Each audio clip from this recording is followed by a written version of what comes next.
My daughter-in-law always thought I was just a weak, harmless old man, a senile burden who was better off forgotten in some cheap retirement home. She went out of her way to humiliate me, banishing me from family dinners and making sure I was completely isolated from my own son. She took my silence for weakness. But she made one catastrophic mistake. She forgot that before I was a tired old grandfather, I was a structural engineer. And I built the very smart home she was using to hide her dark secrets. When my 12-year-old grandson sent me an emergency code at 2 in the morning, along with a GPS ping from a panic room I designed, I did not hesitate. 15 minutes later, the people who thought they had discarded me were on their knees, begging for mercy. Before I get into the details of this crazy night, please hit the like button and let me know where you are watching from in the comments. It really helps this channel grow. Now, let me tell you how a supposed clueless old man took back control. It was exactly 2:14 in the morning when the sharp, piercing sound of a text message alert broke the heavy silence of my bedroom. I am 70 years old, and at my age you do not sleep deeply anymore. Since my beautiful wife Diane passed away 2 years ago, my nights have been long and restless, filled with memories of a house that used to be full of life. I was lying there in the dark, staring at the ceiling, when my phone screen lit up the room. I reached for my glasses on the nightstand, my joints aching with the familiar stiffness of old age. I picked up the phone expecting it to be a spam message or an automated weather alert, but the name on the screen made my blood run cold. It was Lucas, my 12-year-old grandson. The message was short, frantic, and terrifying. It read, "Code Red 911, safe room, help." Below those terrifying words was a GPS location pin. My heart stopped. Code Red was not a joke. It was a secret phrase Lucas and I had agreed upon months ago. Lucas is a bright, sensitive boy. We always had a special bond. After Diane died, the world lost its color. I spent my days wandering around my empty house, listening to the ticking of the grandfather clock in the hallway. Lucas was the only spark of joy I had left. He had his grandmother's bright eyes and my curious mind. We would sit in my garage for hours. I would show him how to take apart old radios and build small wooden birdhouses. He loved learning how things worked. He was a quiet boy, sometimes too quiet, but he absorbed everything around him like a sponge. When my son Derek married Monica, everything changed. Monica is a woman who thrives on control and appearances. From the very beginning, she viewed me as an eyesore, a dusty relic of the past that did not fit into her modern, upscale lifestyle. She slowly but methodically cut me out of their lives. She hated that Lucas looked up to me. She hated that I represented a working-class background, a life of dirt under the fingernails and calloused hands. She came from a family that valued country club memberships and designer clothes.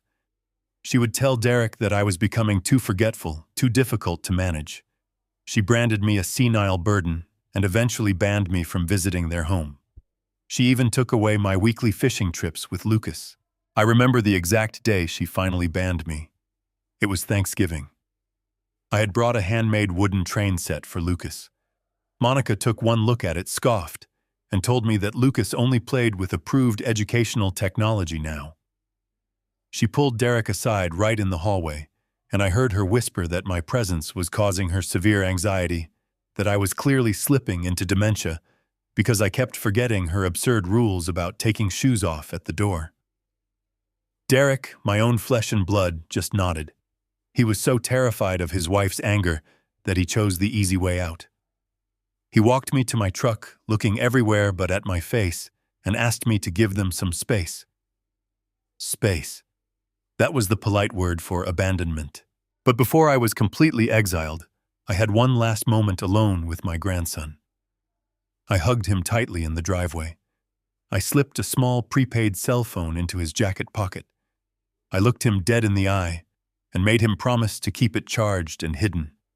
I told him that if he ever felt scared, if he ever needed his grandfather, he just had to type the words "Code Red." I told him I would drop everything and come for him at no matter what time it was, no matter where he was. I prayed to God that he would never have to use it, and now, at 2:14 in the morning, that promise was being called in. I did not waste a single second. I threw off the heavy wool blanket and swung my legs over the side of the bed. Adrenaline surged through my veins, washing away the aches and pains of my 70 years. I threw on a thick flannel shirt over my undershirt and pulled on my heavy denim work pants. I stepped into my worn leather boots, not even bothering to tie the laces perfectly. I needed to move. As I walked down the hallway of my small, quiet house, I stopped by the hall closet. I did not grab a baseball bat or a golf club. I reached into my heavy canvas tool bag and pulled out my old solid steel engineer's wrench. It was heavy, perfectly balanced, and had been with me through 40 years of working on construction sites. It felt familiar and reassuring in my calloused hand. I grabbed the keys to my rusty Ford pickup truck, walked out the front door, and locked it behind me. The night air was crisp and biting as I climbed into the cab of the truck. The engine roared to life with a familiar grumble, and I threw it into gear, tires screeching slightly as I pulled out of my driveway and onto the empty suburban streets. The GPS coordinates Lucas had sent pointed exactly to their house in the upscale neighborhood on the other side of town. As I sped through the dark, deserted roads, my mind raced with 1,000 terrifying possibilities. What was happening in that house? Why was Lucas in the safe room? Where was Derek? My grip tightened on the steering wheel as I thought about that house. It was not just any house. It was a massive state-of-the-art smart home that I had personally designed and overseen the construction of. When Derek and Monica were first looking for a place to live, they could not afford the neighborhood Monica demanded. Because I loved my son, and because I wanted to provide a solid foundation for my grandson, I liquidated a massive portion of my retirement savings. I gave them $800,000 to build that house. I spent months on the construction site making sure every foundation was solid, every beam was perfectly aligned. I even designed a reinforced safe room in the basement because I wanted my family to always have a secure place in case of an emergency. But once the house was finished, Monica took the keys, took the title, and immediately started treating me like a hired contractor who had overstayed his welcome. She convinced Derek that I was too toxic to be around. I swallowed my pride and walked away because I did not want to tear my son's marriage apart. I accepted my exile. But tonight, nobody was keeping me out. I pushed the old Ford truck to its absolute limit, running 2 red lights on the empty avenues. The streetlights blurred past my windshield as the heavy steel wrench rested on the passenger seat beside me. I was calculating the layout of the house in my head. I knew every hallway, every door, every blind spot. I knew the thickness of the glass and the wiring of the security cameras. I was not a clueless old man. I was the architect of their entire reality. I knew that the safe room was located in the deepest part of the basement. I had designed it to withstand tornadoes and severe storms, reinforcing the walls with solid concrete and installing a heavy steel door with an electronic keypad lock. If Lucas had managed to get inside and lock the door, he was temporarily safe from whatever was happening in the rest of the house. But he was also trapped. I gripped the steering wheel so hard my knuckles turned white. The streetlights flickered overhead, casting long, moving shadows across the interior of my truck.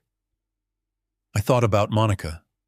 I thought about the sheer arrogance of a woman who believed she could control everyone and everything around her. She truly believed I was just a frail, broken old man who had surrendered to her cruelty. She thought that because I chose peace over conflict, I was incapable of fighting back. But there is a massive difference between a man who cannot fight and a man who chooses not to. I was a man who had spent his entire life building structures that could withstand the worst forces of nature. I knew how to bear weight. I knew how to endure pressure. And I knew exactly how to dismantle a weak foundation. After what felt like an eternity, I turned onto their quiet, tree-lined street. The neighborhood was completely still, the large manicured lawns disappearing into the darkness. I did not want to alert anyone if there was an intruder, so I killed the headlights of my truck a block away and let the vehicle coast silently toward their property. I pulled up to the curb just outside their driveway and put the truck in park. I turned off the engine and sat in the dark for a moment listening. There were no sirens. There was no shouting. The massive modern house stood at the end of the long driveway, completely shrouded in darkness. It was dead silent. But as I stepped out of the truck, my boots touching the cold asphalt, a deep sense of dread washed over me. Something was incredibly wrong. When I designed the exterior security for the property, I installed a network of high-end motion sensor floodlights. They were wired to illuminate the entire front yard and driveway the moment anything crossed the property line. I specifically programmed the sensitivity myself. As I walked up the driveway, gripping my heavy steel wrench, I waited for the blinding white lights to snap on and illuminate my path. I took one step, then another. I walked right up to the front steps. Nothing happened. The lights remained dead. The house was swallowed in an unnatural, suffocating darkness. Somebody had manually disabled the exterior security grid, a system that was supposed to be completely tamper-proof. And as I stood there in the freezing night air, staring at the pitch-black doorway, I knew with absolute certainty that this was not a random burglary. My grandson was trapped inside a nightmare, and the clueless old man was the only one coming to save him. I gripped the heavy steel wrench in my right hand, feeling the cold metal press against my calloused palm. The night air was biting, a frigid wind sweeping across the manicured lawn, but I barely registered the temperature. My focus was entirely locked on the massive custom-built mahogany front door standing before me.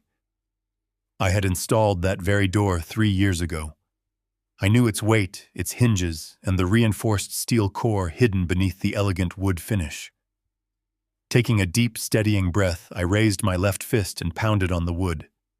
The sound echoed like a gunshot through the silent, sleeping neighborhood. I did not knock like a polite visitor. I knocked like a man demanding answers. I pounded again, my knuckles stinging from the impact, the rhythmic thudding vibrating through the soles of my boots. I waited. 10 seconds passed. Then 20. I was just about to raise my wrench and shatter the reinforced glass panel beside the door when I heard the distinct, heavy click of the interior deadbolt sliding back. The heavy mahogany door swung open inward, revealing the dimly lit grand foyer. Standing in the doorway was Monica. She did not look like a woman who had just been jolted awake by a frantic emergency. She looked impeccably put together, almost unnervingly composed.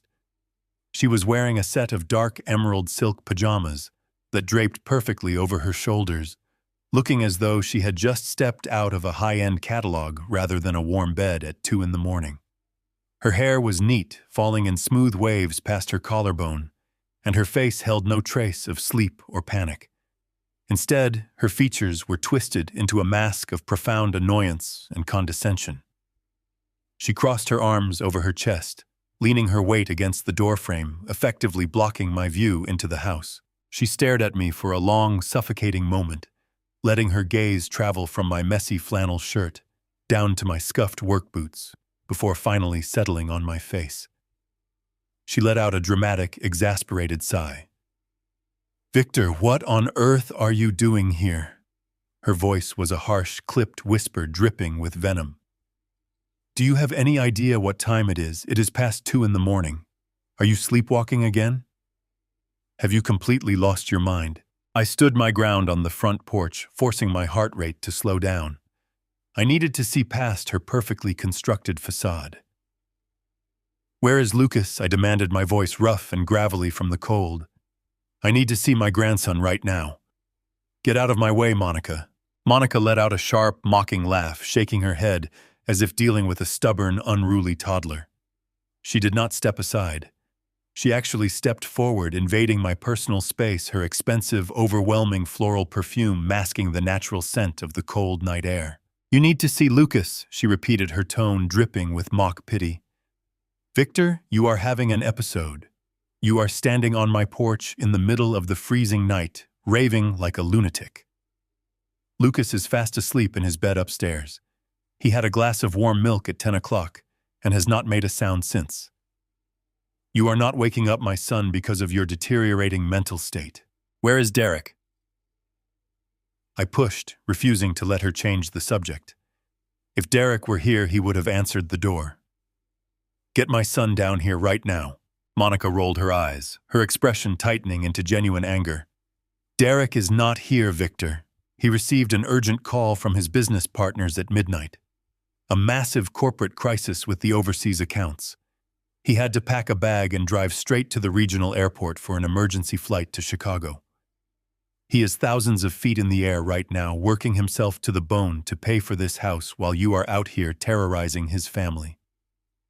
Now I am going to ask you one time to turn around, walk back to your rusty truck, and drive back to whatever miserable dream you woke up from. I stared at her, analyzing every micro-expression on her face. It was a masterpiece of manipulation. She was smooth, confident, and entirely convincing. If I had been just a confused old man, if I had not been holding the secret reality in my pocket, I might have actually believed her. I might have doubted my own sanity. But I could feel the burner phone resting heavy in the pocket of my denim pants. I knew the truth. Lucas was not asleep in his bed upstairs. Lucas was locked inside the reinforced concrete safe room in the basement, terrified for his life. And Derek was certainly not on a midnight flight to Chicago. Every instinct in my body screamed at me to pull out the phone, to shove the screen in her face and show her the emergency code. I wanted to push past her, storm down the hallway, and tear the basement door off its hinges. My grip tightened on the steel wrench hidden by my side. I could easily force my way inside. But the analytical engineering side of my brain kicked in cold and calculating. If I revealed the text message, Monica would instantly know that Lucas had a hidden phone. If I tried to fight my way in without knowing who else was inside the house, I could be walking into a deadly trap. Worse, if I caused a physical altercation right here at the front door, she could use Lucas as a hostage.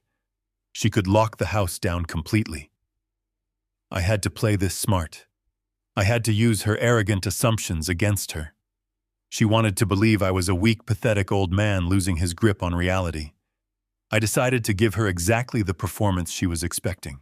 I allowed my shoulders to slump forward, letting the tension drain out of my posture. I loosened my grip on the heavy steel wrench, letting it hang uselessly by my side. I widened my eyes, forcing a look of vulnerability and deep confusion onto my wrinkled face. I let my hands tremble slightly, a subtle shake that made me look fragile and lost in the dark. I swallowed hard, letting my voice waver. "Chicago," I mumbled, looking down at the ground, and then back up at her, blinking slowly, as if trying to process complex information. He went to Chicago, but I thought I heard someone call for me. I thought Lucas needed me. I had this terrible dream, Monica. A terrible, vivid dream. Monica watched my transformation with a look of supreme satisfaction. The anger in her eyes was quickly replaced by a cold, triumphant cruelty. She had won. She had broken the annoying old man once again. She crossed her arms tighter, looking down her nose at me. "Your dreams are not my problem, Victor," she said, her voice dropping into a dangerous, threatening register. "Your dementia is getting completely out of hand. You are becoming a danger to yourself and a massive liability to this family. If you ever show up at my door in the middle of the night again, I will not hesitate to call the police. I will have you arrested for trespassing and harassment. I will file a permanent restraining order against you, and I will personally see to it that Derek puts you in a locked medical facility where you belong. You will never see Lucas again. Do you understand me? You are done here. Go home." I forced myself to nod slowly, acting completely defeated by her harsh words. I took a shaky step backward, retreating from the doorstep. "I am sorry, Monica," I whispered, keeping my head bowed. "I am so sorry. I must have gotten confused. Please do not tell Derek about this. I will go back home. I will not bother you again." Monica offered a chilling, satisfied smile. It was a smile devoid of any human empathy. "See that you do, Victor. Goodbye." Without another word, she stepped back into the grand foyer and firmly pushed the heavy mahogany door shut. I heard the sharp metallic clatter of the deadbolt sliding into place, followed by the secondary electronic lock engaging. The porch was plunged back into complete silence, leaving me standing alone in the biting cold. I kept my head down for a few more seconds, maintaining the charade just in case she was watching me through the security peephole. I let out a ragged, trembling sigh, playing the part of the broken elder to absolute perfection. Slowly, I turned my body to walk back down the wide concrete steps toward the driveway. I shuffled my boots against the stone, keeping my movements sluggish and unsure. But as I took my first step away from the door, my eyes naturally fell to the ground, scanning the area illuminated by the faint moonlight filtering through the bare winter trees. My gaze locked onto the large woven welcome mat resting just inches from the threshold. I stopped breathing. The air trapped in my lungs turned to ice. There, smeared across the textured fabric of the mat and trailing slightly onto the pristine gray concrete of the porch, was a dark, wet stain. It was thick and viscous, catching the dim light with a sickening, glossy sheen. It was not mud from the garden. It was not a spilled drink. My years working on rugged, dangerous construction sites had taught me exactly what that dark, crimson hue looked like under the moonlight. It was blood. Fresh, wet blood. The smear was frantic, indicating that something heavy had been dragged roughly across the porch and hauled hastily into the house. A few distinct crimson droplets dotted the concrete near the edge of the mat, leading directly toward the heavy mahogany door Monica had just locked in my face. I stared at the dark stain, the image searing itself into my brain. The facade of the confused, senile old man vanished instantly. The trembling in my hands stopped. My posture straightened, the muscles in my back and shoulders pulling tight with a cold, terrifying clarity. Derek was not in Chicago. Lucas was not sleeping peacefully. The nightmare was not in my head. It was happening right now, just inches away behind that locked door. And whoever had dragged that bleeding body across the threshold was about to find out exactly what happens when you underestimate the architect of your own fortress. I forced myself to tear my eyes away from the crimson smear on the concrete. Every muscle in my body begged me to kick that mahogany door off its hinges, but I had to play the long game. If Monica was watching through the peephole, she needed to see a defeated old man retreating into the night. I hunched my shoulders, dragging my boots across the pavement as I slowly made my way back to my rusty pickup. I climbed into the cab, my movements deliberately sluggish, and closed the door with a dull thud. I turned the ignition. The engine roared to life. I pulled out of the driveway, keeping my speed completely normal, making sure the taillights faded smoothly down the street. But I did not go far. The moment I rounded the corner out of sight from the house, I killed the headlights. I let the truck coast silently into the deep shadows of a large oak tree at the end of the cul-de-sac. I shifted into park and cut the engine. The silence of the truck cab wrapped around me, but my mind was operating at 1,000 miles a minute. I reached across the worn bench seat and opened the glove compartment. I pushed aside old registration papers until my fingers brushed against cold glass and aluminum. I pulled out my battered, heavy-duty iPad. It was an older model scratched from years on construction sites, but the internal hardware was exactly what I needed. Monica always prided herself on being the ultimate master of her domain. When she finally banished me from their lives, the first thing she did was hire an expensive tech firm to overhaul the security system. She had them change every passcode, wipe the facial recognition databases, and reset the encryption keys for the entire smart home network. She wanted to ensure I could never step foot inside that property or check the cameras to see my grandson. She probably felt incredibly secure behind those digital walls. But Monica made one critical mistake. She assumed the tech firm she hired knew more about the house than the man who literally poured its concrete and ran its fiber optic cables. I was not just the financial backer of that estate. I was the lead structural engineer. Before a single sheet of drywall went up, I mapped out the entire digital infrastructure.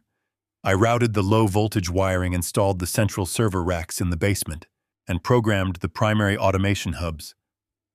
I knew smart homes were vulnerable to external hacking, so I built a closed-loop, hardwired backdoor directly into the physical server. It was an analog failsafe invisible to any software sweep her overpriced technicians might have run. Monica changed the locks, but she never realized I built the walls and kept the master skeleton key. I rested the iPad on the steering wheel and woke up the screen. The harsh blue light illuminated the dark cab, casting deep shadows across my weathered face. My thumb hovered over the glass. I took a slow, steady breath to calm my racing heart. I opened a custom application hidden deep within a folder of old blueprint files. A blank command prompt appeared on the screen, a simple black box waiting for input. I typed in the IP address I had memorized 3 years ago, followed by a string of complex numerical overrides. The screen flashed. A prompt asked for the master encryption key. I typed the code slowly, making sure my thick fingers did not hit the wrong digital keys. The system paused, verifying the credentials. Those 5 seconds felt like an absolute eternity. My mind kept flashing back to the blood on the welcome mat. Was it Derek's? Was it Lucas's? The sheer terror of not knowing was threatening to break my concentration. I forced myself to focus purely on the glowing screen. Finally, a green text box appeared. Access granted. Master admin privileges restored. A grid of 24 blank squares popped up, representing every high-definition camera installed inside and outside the property. I tapped the screen to initialize the live video feeds. One by one, the dark squares flickered to life, loading the interior of the house in crisp night vision. I started my digital sweep eyes, darting from one camera feed to the next. I checked the upstairs hallway first. It was empty, bathed in the eerie green glow of infrared sensors. I tapped on the master bedroom camera. The large bed was perfectly made, untouched. Monica had not been sleeping. She had been lying when she answered the door, fully dressed in her pajamas, waiting for something. I switched the feed to Lucas's bedroom. My heart lodged in my throat as the image loaded. The bed was empty. The covers were thrown back haphazardly, a stuffed bear dropped carelessly on the floor. Lucas was not in his room. The panic began to rise, a cold sweat breaking out on the back of my neck. I quickly cycled through the upstairs bathrooms, the guest rooms, the playroom. All of them were completely empty. I moved to the ground floor feeds. The massive kitchen, the formal dining room, the living room with its vaulted ceilings. Nothing. Just still, silent rooms. I brought up the grand foyer camera, the one pointing directly at the front door I had knocked on moments ago. The feed buffered for a fraction of a second before resolving into a clear image. There she was. Monica was standing in the center of the foyer. She was no longer putting on a show. The arrogant, composed facade she wore for me was completely gone. Her posture was rigid, shoulders tight with frantic energy. She was pacing back and forth, rubbing her temples, her face twisted in a mixture of panic and deep concentration. She suddenly stopped pacing and looked toward the back of the house. She raised her hand and gestured aggressively, urging someone to hurry up. Another figure stepped into the frame, emerging from the shadows of the formal living room. I squinted at the screen, zooming in on the feed. The night vision stripped away the colors, rendering everything in stark shades of white and gray. But the facial recognition was unmistakable. It was Trent. He was Derek's closest friend and his equal partner in the real estate development firm they had built together. Trent was a man who frequently came over for Sunday barbecues, a man who called me Pops and always brought expensive bottles of wine. But right now, Trent did not look like a friendly business partner. He looked like a man unraveling. He was breathing heavily, his chest heaving as he walked toward Monica. His expensive dress shirt was torn at the collar, and dark stains spattered his chest and sleeves. But it was the object gripped in his right hand that made my blood freeze in my veins. Trent was holding a heavy, solid steel crowbar. Even through the black and white filter of the night vision camera, I could clearly see the thick, dark liquid dripping slowly from the curved end of the metal tool. It was dripping onto Monica's pristine hardwood floors, leaving a morbid trail behind him. It matched perfectly with the smear I had seen on the front porch. The two of them stood in the foyer for a brief moment, exchanging heated, silent words. Trent pointed the bloody crowbar down the hallway, his face contorted in anger. Monica grabbed his arm, her expression fierce, issuing a sharp command. She turned on her heel, her silk pajamas billowing behind her, and began walking briskly down the long corridor, leading toward the east wing of the house. Trent followed closely behind her, the crowbar still swinging at his side. I switched the camera feeds, tracking their movement through the house. They walked past the grand staircase, past the library, and stopped in front of the heavy reinforced oak double doors of Derek's private study. Monica pressed her thumb against the biometric scanner next to the door. The light flashed green and the heavy doors clicked open. She pushed them wide and the two of them stepped into the dark room. I stared at the iPad screen, my breath catching in my chest. The study was the one room where Derek kept his sensitive documents, his personal servers, and his primary safe. Whatever they were doing, it was not a sudden business emergency in Chicago. It was a calculated, violent betrayal happening inside my son's home. My grip on the steering wheel tightened until my joints popped. The pieces of the puzzle were falling into place with terrifying clarity. The blood on the porch, the empty beds, the fake story, and the bloody crowbar in the hands of my son's best friend. I knew right then and there, without a single doubt, that I was the only one who could possibly stop it. I knew right then and there, without a single doubt, that I was the only one who could possibly stop it. My eyes remained glued to the glowing screen of the iPad in the dark, freezing cabin of my truck. Watching the silent black and white footage of my son's wife and his best friend walking into that study was simply not enough. I needed to hear them. I needed to know exactly what kind of nightmare I was dealing with before I made my next calculated move. My thick, calloused fingers hovered over the digital keyboard on the screen, pulling up another hidden application within the master control panel. When I originally designed the complex audio-visual integration for Derek's house, Monica had aggressively insisted on placing high-end smart speakers in every single room. She wanted seamless music and voice commands available at all times, a symbol of her luxury lifestyle.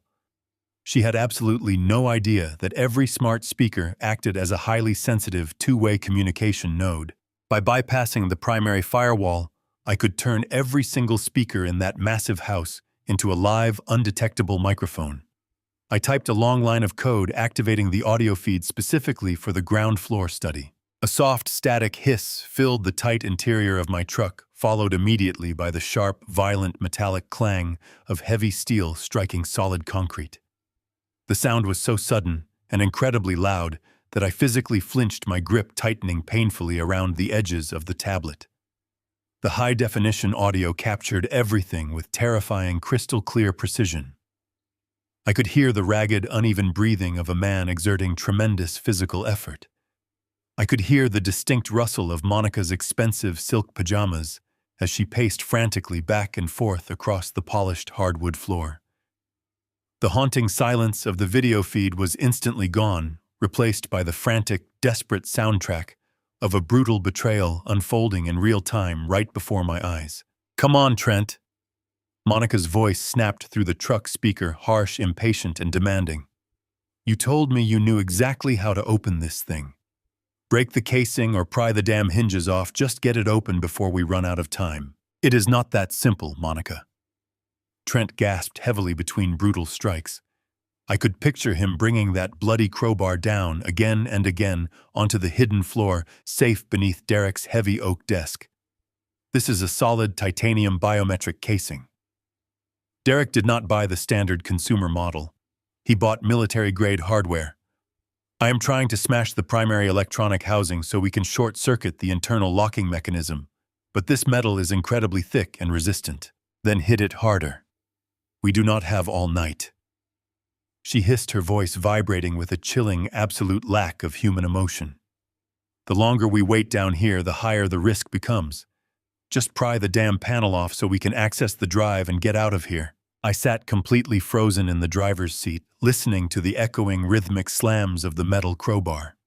My mind raced at 1,000 miles a minute, desperately trying to piece together the dark fragments of their conversation. A drive. What kind of drive was so incredibly important that it justified extreme violence and profound secrecy in the middle of the freezing night? My very first instinct had been that I was witnessing the violent, messy aftermath of a simple, tragic affair. I initially thought Trent and Monica had been caught in the act, that a physical confrontation had occurred between the three of them and things had completely spiraled out of control. But listening to the cold, measured calculation in Monica's voice, I quickly realized the terrifying truth was far more sinister. This was not a crime of passion. This was a highly premeditated operation. They were not panicking. They were executing a carefully laid plan, and they were searching for something highly specific hidden deep inside my son's personal floor safe. The sharp, grating sound of metal grinding against metal echoed loudly through the truck, followed by a loud grunt of extreme frustration from Trent. He threw the heavy crowbar onto the floor, the metal tool making a loud, resonant clatter against the hardwood. "It is no use," Trent panted, his voice dripping with deep exhaustion and rising panic. "The outer casing is cracked, but the internal locking pins are still heavily engaged. We need to initiate the digital transfer right now, Monica. We cannot leave this house without that ledger. If Derek somehow survives or if the police find those hidden accounts before we do, we are both going to spend the rest of our natural lives rotting in federal prison. He is not going to survive, and the police will not find anything until we are long gone." Monica replied with a terrifying absolute calmness that chilled me to the bone. "We are sticking to the plan exactly as we designed it. That safe holds the hardware wallet with the $4 million.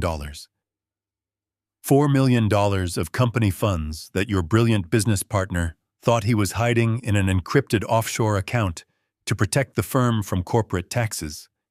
He did all the heavy lifting for us. We just need to extract the physical drive, transfer the cryptocurrency into the untraceable digital wallets we set up in the Cayman Islands, and walk away clean. It is perfectly untraceable. $4 million. The words hit me like a physical, crushing blow to the chest. My breath caught in my throat as the sheer devastating magnitude of their betrayal washed over me. This was a massive corporate heist. Trent, the very man Derek trusted with half of his entire company, the man who smiled at our dinner table and drank our wine, was conspiring with Derek's own wife to completely drain the firm's liquid assets. They were planning to steal $4 million in untraceable cryptocurrency money that represented years of my son's relentless hard work, long nights, and profound dedication. They had orchestrated this entire horrific night to rob him blind and disappear without a trace. The profound cruelty of it was absolutely staggering. Monica had spent years deliberately pushing me away, successfully isolating Derek from the only family member who would have noticed the signs and protected him. She had systematically cut his vital support ties, ensuring that when she and Trent finally made their move, Derek would be completely alone, isolated, and entirely vulnerable. She had gaslit him, manipulated his entire reality, and now she was standing in his own study, coldly coordinating the theft of his entire fortune. I felt a sudden massive surge of pure, unadulterated rage burn hotly through my veins. My vision narrowed entirely to the glowing screen of the iPad. I watched Monica rigidly cross her arms, completely unbothered by the horrific violence that had clearly taken place just moments before. "We have to get that safe open right now," Monica demanded, her tone rising with a dangerous, sharp urgency. "If we leave the physical drive behind, the $4 million is trapped forever. We cannot access the offshore funds without the unique decryption key locked securely inside that box. Try the biometric scanner again."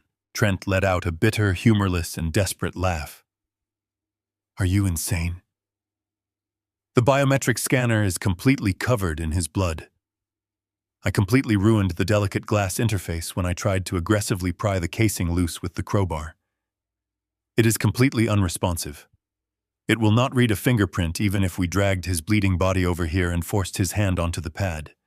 The primary system is completely dead. We have to bypass it entirely through the manual numerical interface." "Then do it," Stop complaining like a coward and do it. Monica barked, stepping closer to him. I listened intently, my heart hammering a relentless, deafening rhythm against my ribs. I knew exactly what kind of safe Derek had installed because I was the one who extensively researched and recommended it to him years ago. It was an advanced dual authentication system designed for maximum security. If the biometric scanner failed or was physically damaged, the safe automatically defaulted to a secondary security measure. It would require a highly complex, randomized backup personal identification number, a strict code that only the owner would know, memorized entirely, and never written down anywhere. I heard the frantic, heavy clicking of plastic buttons as Trent aggressively punched keys on the damaged safe's interface.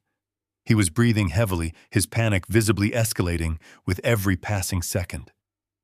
The digital system let out a harsh, sharp electronic beep signaling an incorrect entry. Trent cursed loudly, the sound of his sheer panic filling the small cabin of my truck. He punched in another rapid series of numbers. Again, the system issued a loud, rejecting beep. Trent slammed his fist violently against the damaged steel casing. He stood up rapidly, pacing erratically around the small area of the study captured by the night vision camera. He ran his bloody hands nervously through his hair, leaving dark, morbid streaks across his pale forehead. We are locked out, Monica. We are completely locked out of the security system. The biometric reader is dead, and the manual override has officially engaged. It is demanding the secondary numerical passcode to release the internal deadbolts. Monica let out a sharp, angry breath of pure frustration. We'll try his birth date. Try our wedding anniversary. Try Lucas's birthday. Just type something that makes logical sense. I already tried all the obvious numbers. Trent yelled, his voice cracking under the intense mounting pressure. Nothing is working. He must have used a random string of complicated digits. If we input the wrong code one more time, the system will initiate an automatic, irreversible lockdown. It will freeze the internal mechanisms for 24 hours, and we will never get the drive out of there. A heavy, suffocating silence fell over the audio feed, thick with impending desperation. The only sound was Trent's ragged, terrified breathing and the faint, constant hum of the smart home's ventilation system. The grand plan was falling apart right in front of them, hitting a digital brick wall they could not bypass with brute force. I watched Monica's face pale slightly on the video feed. The reality of their grim situation was finally sinking in. Trent turned slowly to face Monica, his eyes wide, frantic, and filled with dread. He took a slow, heavy step toward her, the bloody crowbar still resting ominously on the floor near his boots. The sensitive microphone picked up the distinct tremor in his voice as he stared at her. He wiped a drop of cold sweat from his chin, his expression darkening with a grim, terrifying realization. He swallowed hard, the sound perfectly audible through the speakers. Are you sure he didn't tell you the backup pin before I hit him? The agonizing silence that followed his question was worse than the sound of the metal crowbar. I stared at the glowing screen of my tablet in the freezing cabin of my truck, my breathing shallow and fast. I needed a better view of the entire room. My thick thumb swiped across the smooth glass, switching the primary video feed from the narrow desk camera to the wide-angle lens mounted in the far corner of the ceiling. The digital image buffered for a fraction of a second, the pixelated gray and white blocks shifting before snapping into a crisp, high-definition picture of the entire study. The new perspective revealed the darkest corner of the room, an area previously hidden by the massive oak desk. My heart completely stopped. The air vanished from my lungs. Lying on the expensive Persian rug, completely motionless, was my son. Derek was slumped awkwardly on his side, his right arm twisted beneath his torso. A dark, pooling liquid was spreading rapidly across the intricate patterns of the rug, originating from a severe, brutal wound on the side of his head. He was not moving. His chest did not rise. He looked completely broken, discarded like a broken toy in the house I had built for him. A sound escaped my lips, a ragged, choking gasp of pure agony that echoed in the silent truck. My hands shook so violently I nearly dropped the tablet. That was my boy. The son I had raised, the boy who used to sit on my shoulders and pretend to touch the ceiling, was bleeding out on the floor while his wife and his best friend argued over a locked safe. I wanted to scream. I wanted to kick the truck door open, sprint across that manicured lawn, and tear Trent apart with my bare hands. But the cold, rational mind of a structural engineer took over, suppressing the blinding rage of a grieving father. If I charged in there blindly, I would be walking into a bloodbath, and Lucas was still trapped somewhere inside that massive house. I forced myself to keep my eyes glued to the screen, absorbing every horrific detail. Monica let out a sharp, dismissive sigh that crackled through the truck speakers. She turned away from the damaged safe, her silk pajamas catching the dim light. She walked directly toward the dark corner of the room where my son was bleeding. I braced myself, expecting a moment of hesitation, a flicker of remorse, or perhaps a sudden realization of the horrific violence that had just occurred. But Monica did not drop to her knees. She did not reach out to check his pulse. She did not even look at his face. Without breaking her stride, she coldly stepped right over Derek's motionless body, as if he were nothing more than a piece of misplaced furniture blocking her path. She walked to the leather armchair nearby and casually sat down, crossing her legs with a chilling, sociopathic calmness. "He did not tell me the backup code, Trent," she said, her voice completely devoid of any human empathy or panic. "I told you he started getting suspicious last week. He locked down the digital files and changed the primary passwords. When you hit him too hard. We were supposed to force the code out of him first. You let your temper ruin the extraction, and now we are locked out of the primary hardware." Trent stared at her, his eyes wide with disbelief and mounting terror. He wiped a trembling hand across his blood-stained face. He was fighting back Monica. He figured out we were draining the corporate accounts, and he was going to call the federal authorities. He was grabbing the phone. I had to stop him. We needed the physical drive to move the $4 million to the offshore accounts, and now it is stuck inside a titanium vault that is on a 24-hour lockdown. We are completely out of time. The authorities will trace the missing company funds directly to us by tomorrow afternoon. We are going to prison. Monica let out a harsh, patronizing laugh. She leaned back in the leather chair, looking at Trent with absolute disgust. "Stop panicking and listen to me very carefully," she commanded, her tone sharp and authoritative. "The money is temporarily out of our reach, but the master plan remains exactly the same. We just have to adapt our timeline and control the narrative. We are not going to prison, Trent. Derek is going to take the fall for everything exactly as we designed it." Trent shook his head frantically, pacing near the shattered safe. "How can he take the fall? Look at him, Monica. He is bleeding out on the floor. His skull is fractured. This is a crime scene.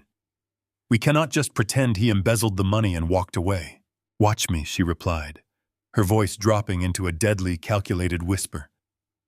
I felt a cold chill run down my spine as she laid out her flawless, ruthless strategy. "We are going to wipe the security footage from the main server. I have the administrator codes for the primary system. We erase tonight's video logs completely. Then we take his laptop, his personal phone, and his travel bag. We load them into your car, and you drive them to the long-term parking lot at the international airport. You leave his car there, making it look like he abandoned his vehicle and boarded a flight out of the country." Trent stopped pacing, listening intently, his panic slowly shifting into a desperate hope. Monica stood up from the armchair, her eyes blazing with a sinister, dark brilliance. "I will wait until exactly 6 in the morning. When the sun comes up," she continued, mapping out the destruction of my son's legacy with terrifying ease. "Then I will call 911. I will be the hysterical, terrified wife. I will tell the dispatcher that Derek has been acting erratically for weeks, suffering from severe paranoia and massive financial stress. I will tell them he confessed to embezzling the $4 million from his own company to pay off massive gambling debts. I will say he suffered a total psychotic break tonight." She paused, letting the weight of her lies settle into the quiet room. She looked down at Derek's body, a cruel smirk playing on her lips. "I will tell the police that when I confronted him about the missing money, He became violently enraged. I will say he attacked me, shoved me against the wall, and then grabbed whatever cash he could find before fleeing the house into the night. The police will find the missing funds. They will find his car abandoned at the airport. They will see my staged injuries, and they will launch a massive international manhunt for a desperate, violent fugitive. The corporate board will assume he stole the $4 million and ran. No one will ever suspect the grieving wife or the loyal business partner who tried to save the company. Trent stared at her, breathing heavily, the bloody crowbar still resting near his feet. The sheer magnitude of her deception seemed to calm his frantic nerves. He nodded slowly, the terrifying logic of her plan taking hold in his desperate mind.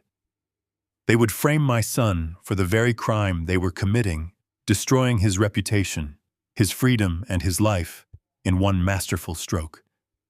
They would walk away clean, returning later to crack the safe and claim their stolen millions when the dust finally settled. It was brilliant. It was flawless. It was the absolute darkest manifestation of human greed I had ever witnessed in my 70 years of life. But as a structural engineer, I knew that even the most brilliantly designed structures possessed critical stress points. No plan was ever truly flawless. There was always a tiny crack in the foundation, a microscopic flaw that could bring the entire building crashing down if pressure was applied in exactly the right place. Trent realized it at the exact same moment I did. The momentary relief on his face vanished, replaced by a sudden, paralyzing horror. He looked away from Monica, his eyes darting toward the heavy mahogany door of the study. He swallowed hard, the sound perfectly audible through the sensitive microphones. He took a hesitant step back, his shoulders tensing with a new profound dread. The flawless plan had a massive gaping hole, a variable they had completely failed to account for in their violent panic. Monica noticed his sudden shift in demeanor. Her confident smirk faltered. "What is it?" she snapped, annoyance bleeding back into her voice. "What is wrong with you now? We have the narrative. We have the timeline. The plan is perfectly sound." Trent slowly raised a trembling, blood-stained finger, pointing not at Derek, and not at the shattered floor safe, but toward the dark hallway outside the study doors. His voice was barely a ragged whisper when he spoke, carrying a weight of pure, unadulterated terror that echoed through the quiet cabin of my truck. "What about the kid Lucas saw me hit him?" The question hung in the freezing air of my truck cabin, chilling me far more than the winter wind rattling against my windshield. Trent was shaking now, his entire body trembling, as the reality of a living, breathing witness finally pierced his panicked mind. But Monica did not flinch. She did not gasp, she did not panic, and she certainly did not show a single ounce of maternal instinct. Instead, she let out a slow, terrifyingly calm breath. She smoothed an invisible wrinkle from her silk pajamas and looked at Trent with eyes so dead and empty they belonged to a predator. "I handled Lucas," she said, her voice echoing through the smart speakers with sickening clarity. "You do not need to worry about my son." When he ran out of his bedroom after hearing the first blow, I grabbed him in the hallway. I dragged him down the stairs before he could process what he was looking at. He is currently locked securely inside the basement safe room. Trent stared at her, his jaw completely unhinged. "You locked your own son in a steel vault?" He stammered, the remaining color draining from his blood-stained face. "Monica, he saw my face clearly. He saw me holding the weapon." Trent continued, his voice cracking with pure terror. "If the police pull him out of that bunker and question him, he is going to point a finger directly at me. He is going to point a finger directly at both of us. We are completely ruined." Monica stepped toward him, closing the distance until she was inches from his terrified face. She raised a perfectly manicured finger and pressed it hard against his chest. "You are only ruined if you lose your nerve right now, Trent," she hissed, her tone incredibly venomous and sharp. "Do you honestly think I would leave a loose end like that? Lucas is 12 years old. He is a sensitive, highly anxious child who just witnessed a deeply traumatic event. By the time the police finally open that heavy titanium door tomorrow morning, he will be in a state of absolute psychological shock, I watched the glowing screen, my heart pounding a violent rhythm against my ribs as she laid out the rest of her monstrous design. "I will tell the detectives that Derek lost his mind," she continued, her tone measured, calculated, and utterly relentless in its cruelty. "I will tell them my husband became completely unhinged when I confronted him about the missing $4 million. I will say that in his paranoid, violent rage he grabbed our son, dragged him down to the basement, and threw him into the safe room to keep him quiet while he packed his bags and fled the country. I will be waiting right there when the police unlock that door. I will rush in, fall to my knees, and hold my crying boy. I will be the terrified, victimized mother who survived a monster." Trent shook his heavy head slowly. He was struggling to grasp the sheer magnitude of her deception. But what if he insists it was me? What if he tells the police that his Uncle Trent attacked his father? Monica let out a short, dismissive laugh. "Let him say whatever he wants. The police will bring in child psychologists. They will gently explain that the human brain plays tricks during severe trauma. They will say that in the dark, chaotic environment of a violent domestic dispute, a terrified child projected the face of a familiar family friend onto his attacking father. Who are the authorities honestly believing? Are they going to believe a hysterical 12-year-old boy claiming a massive corporate conspiracy? Or are they going to believe the weeping, devastated mother who presents a perfectly logical story supported by missing company funds and an abandoned car at the international airport?" Trent slowly lowered his gaze, staring at the bloody crowbar resting near his boots. The terrifying brilliance of her logic washed over him slowly, replacing his sheer panic with a dark, sickening relief. He nodded slowly, fully accepting the twisted reality she had just constructed. They were going to gaslight a completely innocent child tonight. They were going to manipulate a traumatized boy into doubting his own memories, forcing him to believe his father was a monster, all to cover their tracks and walk away with $4 million. Sitting in the dark cabin of my rusty Ford pickup, I felt a fundamental, irreversible shift occur deep within my soul. The shock and the grief that had paralyzed me only moments ago completely evaporated. The sorrow of seeing my son bleeding on the study floor was instantly incinerated by a sudden, blinding inferno of pure, unadulterated rage. I was no longer an old, grieving father. I was no longer the polite, submissive grandfather who quietly accepted his exile to keep the peace. The woman on my screen was not my daughter-in-law. She was a predator who had crossed the most sacred, unforgivable line in human existence. She had abandoned her own flesh and blood to protect her greed. That single realization flipped a heavy, primitive switch in my brain. The analytical, calculating mind of the structural engineer merged seamlessly with the fierce, protective instinct of a patriarch defending his pack. Monica had spent years treating me like a fragile, decaying monument, outside constantly. She had stripped away my voice, isolated me from my son, and tried to convince the world I was nothing more than a pathetic, senile burden. She truly believed her own narrative. She believed that old age equated to weakness, that my silence was a symptom of surrender. But she had forgotten the most crucial lesson of the physical world. The oldest structures are often the strongest.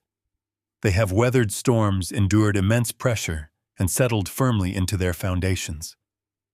I had spent 40 years on brutal, unforgiving construction sites. I knew exactly how to break these things down permanently. I knew how to tear apart reinforced steel and shatter thick concrete. And looking at the confident, arrogant smirk on Monica's face, I knew exactly how I was going to tear her perfect, flawless plan to absolute shreds.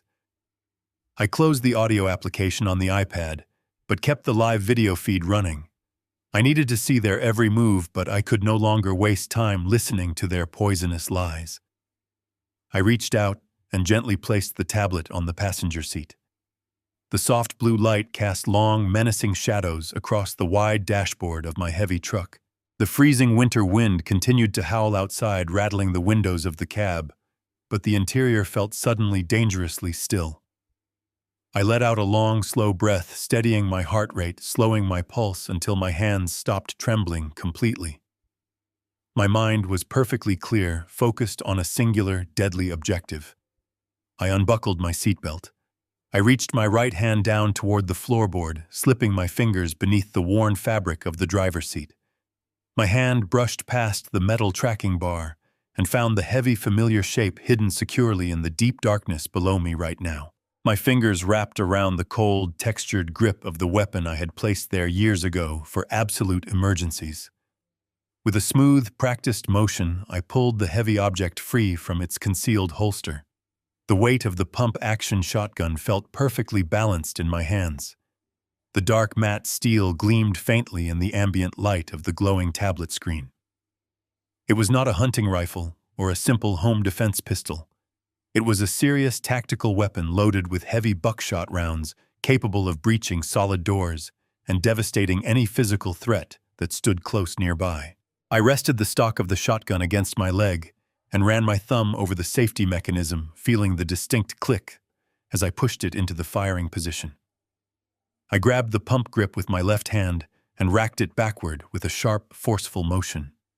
The heavy metallic clack of the shell chambering echoed loudly in the confined space of the truck cabin.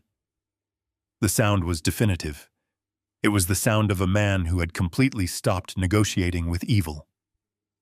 I looked down at the iPad screen one last time to verify their very exact position. Monica paced the study, barking orders at Trent, oblivious to the unstoppable force she had awakened. She was arrogant, comfortable in her deceit, certain that her digital fortress and lies would protect her from consequences. She believed she had outsmarted everyone.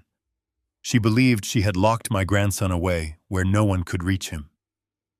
I stared at her pixelated face, my expression hardening into a mask of cold resolve. I leaned slightly toward the glowing screen, the heavy shotgun resting across my lap, and whispered quietly, "You locked him in the one room I built to withstand a bomb." I opened the heavy metal door of my truck, moving slowly to ensure the hinges did not creak and betray my position. The freezing winter wind whipped across my face, biting into my weathered skin. It heightened my senses and narrowed my focus to a razor-sharp edge. I stepped down onto the frozen asphalt, keeping my movements tight. My thumb instinctively reached for the mobile phone in my breast pocket. The rational action would be to dial 911.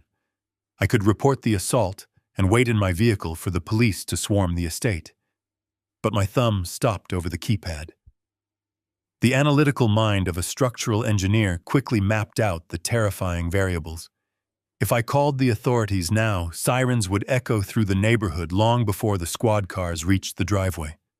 Monica and Trent would hear them approaching. They were desperate and terrified of federal prison. A cornered rat does not surrender when it hears the hounds approaching. It lashes out with unpredictable violence. If they realized the police were surrounding the house, their flawless narrative of my son abandoning his family would disintegrate. They would need leverage. They would need a hostage. The only leverage they had was a 12-year-old boy currently trapped in the basement. I could not risk a panicked standoff. I could not risk a SWAT team negotiating for my grandson's life with a man holding a blood-soaked crowbar. I had to secure Lucas first. I had to get him out of that steel vault before the authorities arrived, removing their only bargaining chip from the board. I slung the heavy tactical shotgun securely across my back, the nylon strap biting into the thick fabric of my flannel shirt. I grabbed my solid steel wrench and began to walk. I did not approach the massive property from the front driveway or the concrete paths. Instead, I moved silently through the dense, towering evergreen hedges lining the far perimeter of the estate. The frozen grass crunched softly beneath my work boots, but the sound was completely swallowed by the howling wind. As I navigated the dark edge of the property, my mind visualized the intricate blueprints I had drawn up 3 years ago. Monica had paid a fortune to a private security firm to install state-of-the-art motion tracking cameras along the entire exterior. She wanted a digital fortress that captured every possible angle of approach. But software engineers only understand digital fields of view. They do not understand physical architecture. They do not understand the subtle geometric realities of brick, mortar, and structural overhangs. When I oversaw the framing of this house, I deliberately designed a deep, narrow recess along the eastern foundation wall to house the primary industrial ventilation units. The sharp architectural angle created a natural physical blind spot that no overlapping camera lens could ever penetrate. It was an invisible corridor leading directly to the mechanical heart of the house. I slipped past the final row of hedges and pressed my back flat against the freezing brick of the eastern wall. I edged my way sideways, staying completely swallowed by the deep, impenetrable shadows until I reached the massive humming steel box of the primary HVAC unit. The industrial ventilation system sat heavily on an elevated concrete pad, shielded from view by a decorative wooden privacy screen. I slipped behind the wooden slats, crouching down in the tight, cramped space. The low rhythmic vibration of the massive fans hummed through the concrete and traveled up through the soles of my boots. I reached out and traced my calloused fingers along the cold, galvanized steel of the main intake duct. It was a massive rectangular shaft designed to channel massive volumes of fresh air directly into the basement utility room. A heavy louvered metal grate covered the opening, secured tightly by 4 thick industrial bolts. I pulled the heavy steel wrench from my pocket. My fingers were stiff and aching from the freezing temperature, but my grip remained incredibly firm. I fitted the head of the wrench over the first bolt and applied steady, forceful pressure. The rusted metal resisted for a fraction of a second before letting out a soft, metallic groan and giving way. I worked methodically, systematically, removing all 4 bolts in complete darkness, relying entirely on muscle memory and the tactile feedback of the cold steel. I slid the heavy metal grate out of its housing and carefully lowered it onto the frozen grass, ensuring it did not make a single sound. The dark, yawning mouth of the ventilation shaft lay open before me. A blast of stale, lukewarm air pushed out from the darkness, carrying the faint metallic scent of heated dust and ozone. This was my entry point. It was a brutal, physically demanding passage, but it bypassed every digital lock and alarmed door on the ground floor. I took a deep breath, adjusted the heavy shotgun slung tightly across my back, and pushed my shoulders into the narrow, suffocating tunnel. The fit was incredibly tight. The rigid metal walls of the duct pressed against my shoulders and back, leaving me with barely enough room to breathe. I began the agonizing process of dragging my 70-year-old body forward through the darkness. Every movement was a fierce battle against the limitations of my own age. I dug the rubber toes of my boots into the smooth, slippery metal flooring, pushing myself forward inch by painful inch. The sharp edges of the galvanized steel scraped mercilessly against my elbows and knees through my thick clothing. My arthritic joints, stiffened by the freezing winter air, screamed in protest with every agonizing flex and extension. My shoulders burned with a deep, searing lactic acid fire.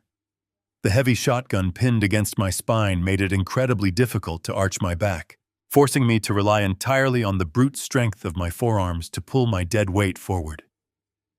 Dust and ancient cobwebs filled the stagnant air, stinging my eyes and clogging my throat.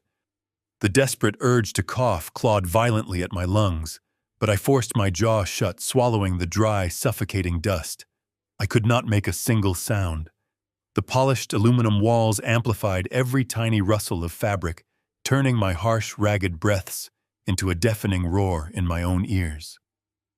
I closed my eyes in the pitch-black tunnel, drawing upon a deep, primal reservoir of pure rage to fuel my failing muscles. I pictured Derek lying broken and bleeding on the Persian rug above me. I pictured Monica stepping coldly over his motionless body. I pictured Lucas terrified and alone, locked inside a concrete box, waiting for the grandfather who promised to always come for him. That profound, blinding anger acted like a powerful anesthetic, numbing the sharp physical agony tearing through my aging body. I pushed forward, dragging my battered knees across the metal, refusing to surrender to the pain. After what felt like hours of claustrophobic crawling, my calloused hands finally reached the abrupt edge of the vertical drop. I had navigated the horizontal length of the shaft and reached the direct access point, plunging straight down into the basement utility room. I slowly twisted my battered body in the confined space, ignoring the fierce pain shooting down my spine. I positioned my heavy boots over the edge of the dark void and began to carefully lower myself down. My arms shook violently, the muscles trembling under the immense strain of supporting my entire body weight. I gritted my teeth, gripping the sharp metal edge until my fingers bled, and gently released my hold. I dropped the last 2 feet, my boots making contact with the smooth concrete floor of the utility room, with nothing more than a soft, muffled thud. I remained perfectly still in the pitch-black room, crouching low to the ground, waiting for my burning lungs to catch up.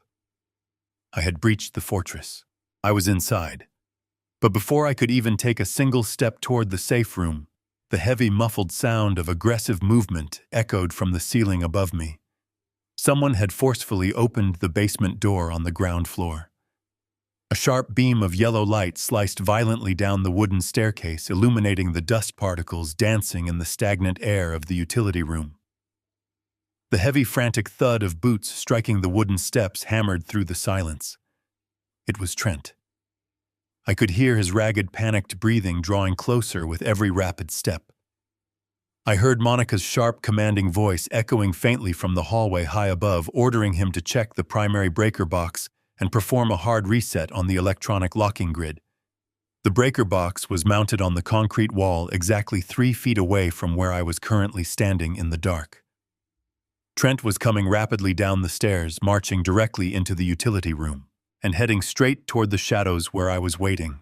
I pressed my back completely flat against the cold concrete wall, letting the impenetrable darkness of the utility room swallow me whole.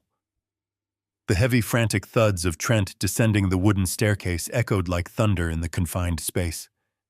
A sharp, erratic beam of yellow light from his flashlight sliced through the stagnant air, cutting across the dusty floor and sweeping wildly across the metal faces of the industrial water heaters.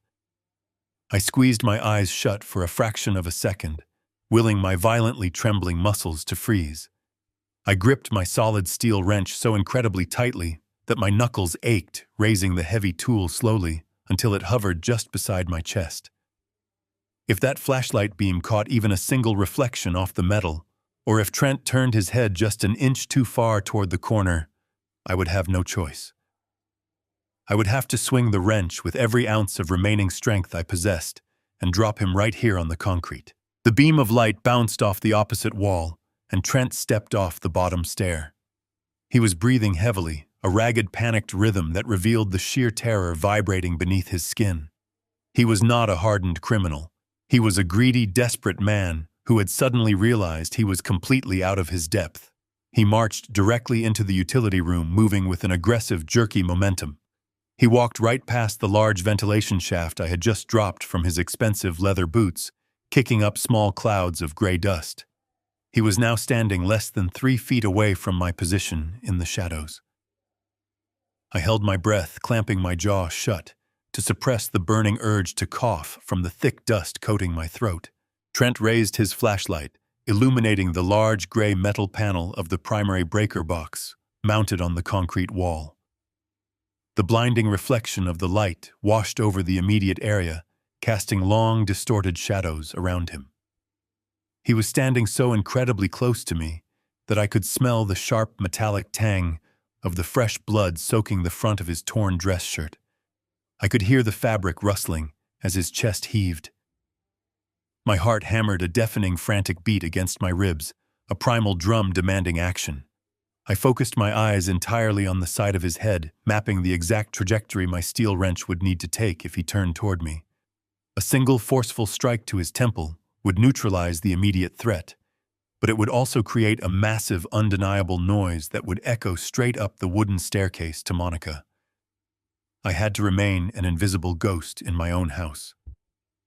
Trent let out a bitter, trembling curse under his breath, muttering frantically to himself about the failing digital grid and the locked titanium safe. He reached his free hand forward, his bloody fingers fumbling awkwardly with the metal latch of the breaker panel. He pulled the small door open with a sharp squeak of ungreased hinges. The interior rows of black plastic switches were perfectly aligned, exactly as I had wired them 3 years ago. Trent leaned closer, shining the intense beam of the flashlight directly onto the labeled schematic taped to the inside of the panel door. He was searching for the main sub-panel override, desperately trying to force the smart home network into a hard reboot to clear the biometric lockout upstairs. He wiped a bead of cold sweat from his forehead with the back of his hand, leaving another dark crimson streak across his pale skin. I remained absolutely motionless, a silent statue blending perfectly into the damp concrete wall. The agonizing physical pain in my shoulders and knees from the brutal crawl through the ventilation duct was completely eclipsed by the sheer terrifying adrenaline surging through my veins. Trent finally located the correct switch. He reached forward and violently snapped the heavy plastic breaker into the off position, plunging the entire house into a momentary profound darkness, save for the beam of his flashlight. He waited a grueling 10 seconds, muttering a frantic prayer under his breath, before snapping the switch back into the active position. A low, powerful mechanical hum instantly vibrated through the walls as the massive servers and the primary smart home hubs rebooted simultaneously. Trent slammed the metal panel door shut, letting out a ragged sigh of temporary relief. He turned around, the beam of his flashlight sweeping carelessly across the floor. For a terrifying, breathless second, he stopped. He stood perfectly still in the center of the utility room, the flashlight beam resting just inches from the toes of my heavy work boots. He tilted his head slightly, his eyes narrowing in the darkness, as if he had suddenly sensed a shift in the air pressure, or perhaps heard the faint, rapid thumping of my racing heart. My grip tightened on the wrench. I shifted my weight onto the balls of my feet, preparing to launch myself forward. But the shrill, demanding sound of Monica calling his name from the top of the stairs shattered the silence. Trent flinched, the sudden noise breaking his concentration completely. He turned away from my corner, pointing the flashlight toward the wooden steps.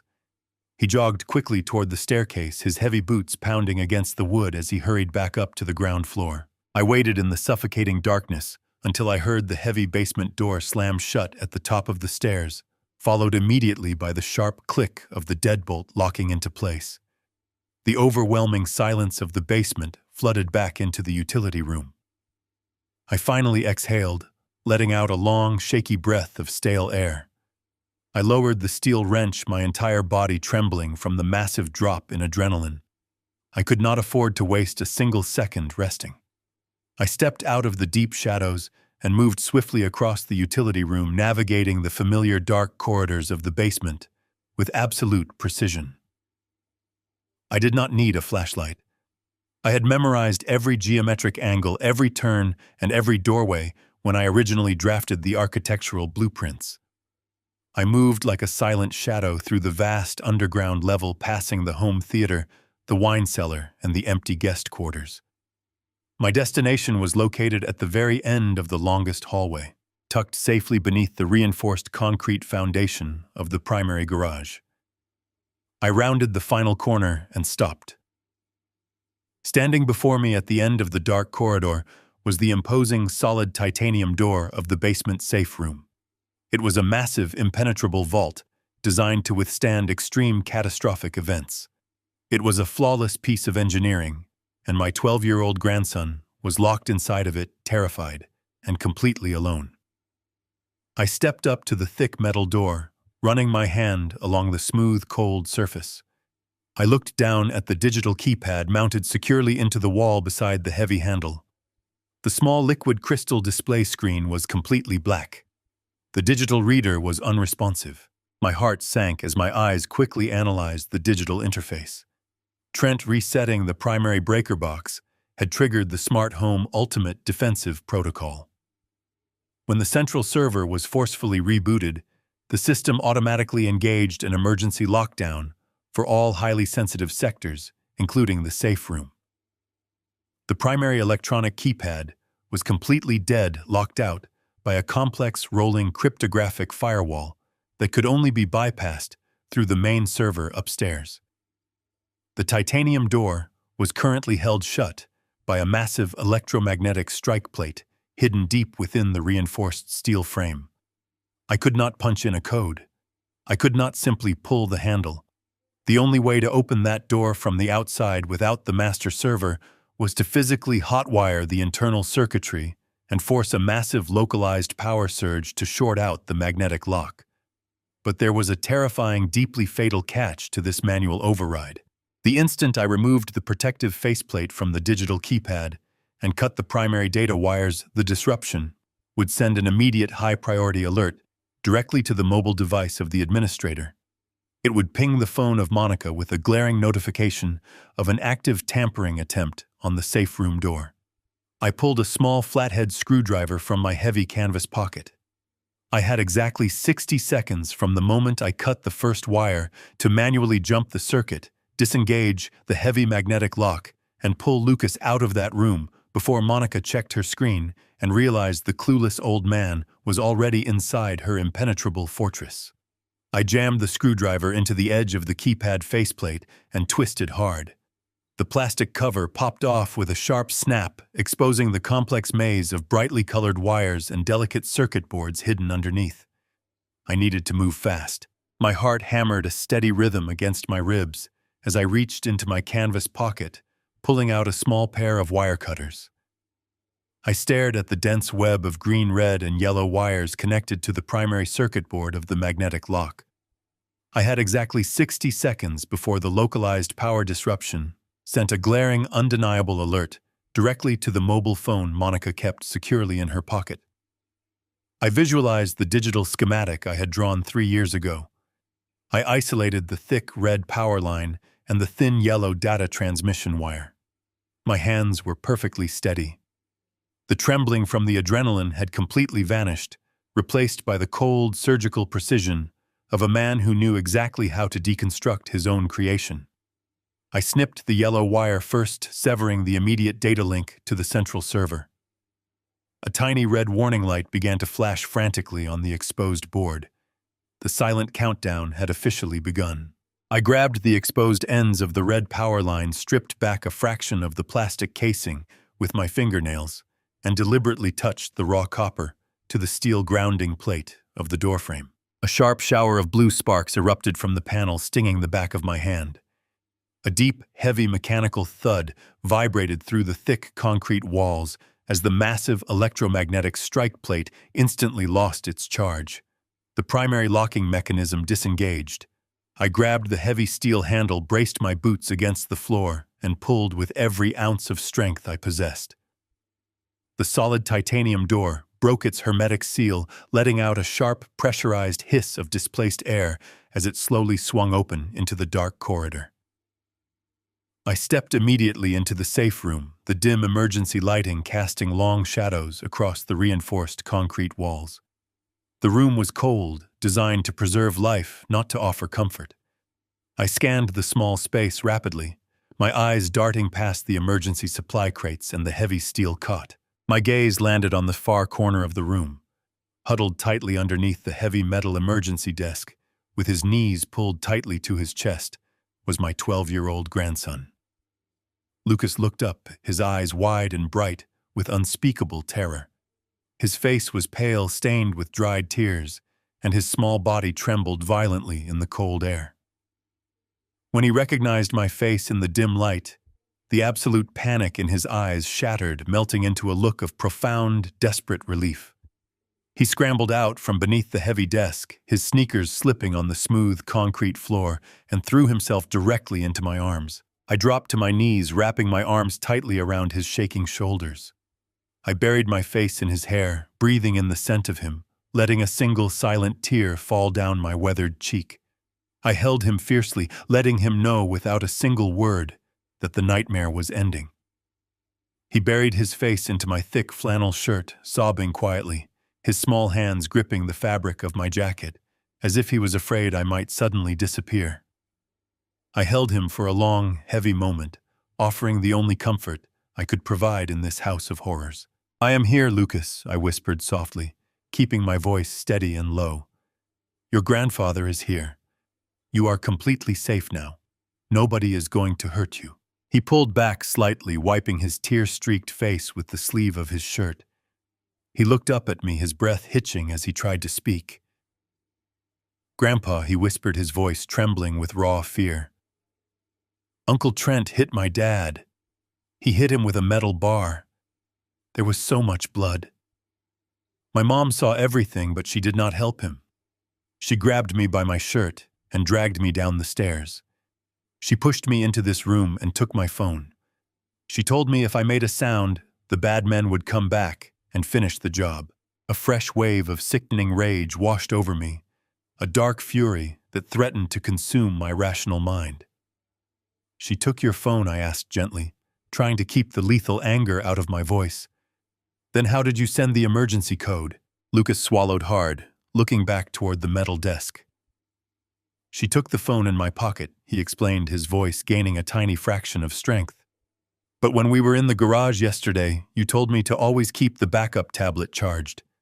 I hid the old iPad you gave me under the emergency rations crate. When she locked the heavy door, I crawled under the desk connected to the emergency cellular network and typed the code exactly like you taught me."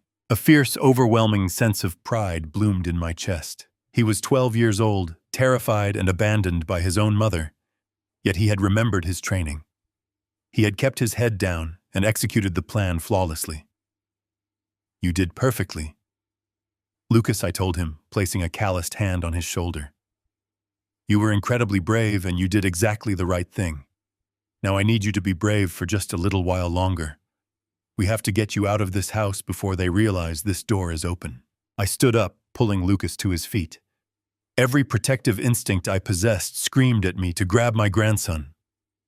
"Run out to my truck and drive as fast and as far away from this nightmare as physically possible." I wanted to put miles of highway between this innocent boy and the monsters upstairs. But the cold, logical reality of the situation anchored my boots to the concrete floor. If I took Lucas and simply drove away, Derek would die. My son was lying on a Persian rug in a dark study, bleeding out from a severe cranial trauma. Every minute that passed brought him closer to a point of no return. I could not leave my own flesh and blood to die on the floor, surrounded by the people who betrayed him. I had to secure Lucas, and then I had to go back into the belly of the beast. "Listen to me very carefully," I said, looking down into his frightened eyes. "We cannot go out through the main doors. We are going to take a secret path the same way I came in. It is going to be tight, and it is going to be dirty, but you have to stay completely quiet. Do you understand?" Lucas nodded silently, wiping his nose. I took his hand and led him out of the safe room, stepping back into the dark, silent corridor of the basement. We moved swiftly and quietly, navigating the shadows of the subterranean level until we reached the utility room. The massive industrial water heaters hummed softly in the dark. I guided Lucas toward the exposed opening of the HVAC ventilation shaft. I reached up, securing my grip on the edge of the metal duct, and hoisted myself up slightly. "I need to lift you up," I whispered, kneeling down and offering him my hands as a stepping stool. "You will crawl straight down this metal tunnel. It goes directly outside to the side yard.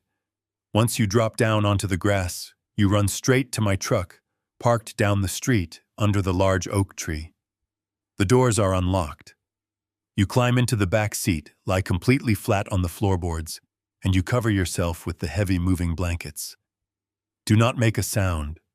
Do not turn on any lights, and do not show your face no matter what you hear." I looked up at his small, terrified face. The sheer desperation in his pleading voice threatened to break my resolve. The temptation to simply crawl into that shaft, hold my grandson tight, and let the authorities handle the mess was overwhelming. But I remembered the blood on the welcome mat. I remembered the heavy, wet thud of the crowbar striking the safe. Monica and Trent had orchestrated a flawless deception. If the police arrived right now, Monica would spin her web of lies. She would claim Derek was the aggressor, and my son would bleed to death long before the paramedics were allowed to enter a secured crime scene. I reached over my shoulder and gripped the cold nylon strap of my pump-action shotgun. I pulled the heavy, devastating weapon smoothly off my back, bringing it down so the dark metal barrel rested securely against my hip. I reached into the deep pocket of my work pants, pulled out a handful of heavy buckshot shells, and began feeding them methodically into the magazine tube. The sharp mechanical clicks of the brass shells sliding into the steel chamber echoed with a grim final authority in the quiet utility room. I looked back up at Lucas, my expression hardening into a mask of absolute unforgiving resolve. "I am not leaving your father with the trash kid," I whispered, my voice cold and steady in the freezing basement air. "I am going back to take out the garbage." Sahong. I watched Lucas scramble upward into the narrow galvanized tunnel, his small sneakers disappearing into the pitch-black darkness of the ventilation shaft. I waited in the cold utility room, holding my breath, listening intently to the faint rhythmic scraping of his body moving further away from the danger. Only when the soft sounds completely faded into the howling winter wind outside did I finally turn my back on the exit. The heavy pump-action shotgun rested comfortably against my hip, its cold steel barrel acting as a grim reminder of the brutal task that lay ahead. I stepped out of the utility room and moved silently back into the long, dark corridor of the basement. The ambient temperature seemed to drop with every step I took, or perhaps it was just the freezing adrenaline settling deep into my bones. My boots made no sound against the smooth concrete floor. I navigated the labyrinth of subterranean hallways with the practiced ease of a man walking through his own mind. I bypassed the wine cellar and the empty home theater, moving deliberately toward the absolute structural center of the foundation. Hidden behind an unmarked reinforced fire door at the end of a blind hallway was the main server room. It was the digital brain of the entire estate, a sterile, climate-controlled vault that housed the massive processing units required to run Monica's sprawling smart home network. I grasped the heavy steel handle, entering a specialized numeric code on the faded keypad, a sequence I had hardwired into the primary circuit board years ago specifically for maintenance. The thick door unlatched with a heavy, satisfying click. I pushed it open and stepped into the freezing, brightly illuminated room. The space was dominated by 3 towering black server racks, their cooling fans humming with a loud, relentless drone. Hundreds of small LED lights blinked in rapid, chaotic sequences, casting a chaotic spectrum of green, blue, and red reflections against the bare concrete walls. The air inside the room was artificially chilled to prevent the massive processors from overheating, sending a sharp shiver down my spine as the cold penetrated my damp flannel shirt. I rested the heavy shotgun carefully on top of a nearby utility crate, making sure the safety was still firmly engaged, but the weapon was within immediate reach. I pulled my battered iPad from my deep canvas pocket and walked directly to the central server rack. When I originally designed this digital infrastructure, I knew that wireless connections could easily be jammed, intercepted, or locked out by any competent software technician. To ensure I never lost access to the core systems, I had installed a physical hidden diagnostic port located behind a blank metal panel near the base of the primary server stack. I knelt on the freezing concrete floor, popped the metal panel loose with my thumb, and unspooled a coiled Ethernet cable. I plugged the thick cable directly into the charging port of my iPad. The tablet screen immediately flared brightly, recognizing the hardwired connection.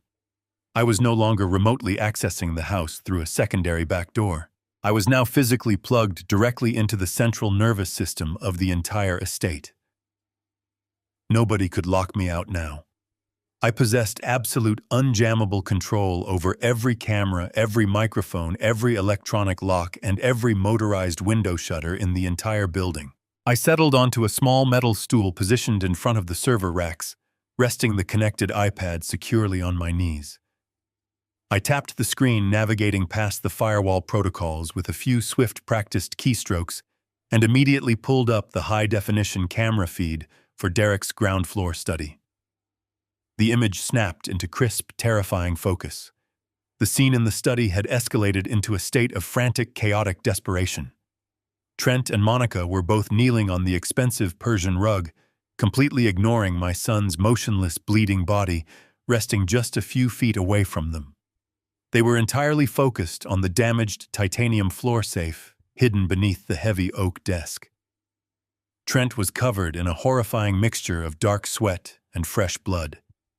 He had discarded his torn dress shirt entirely, his pale back heaving as he aggressively manipulated a mess of exposed wires he had forcibly pulled from the safe's damaged biometric scanner.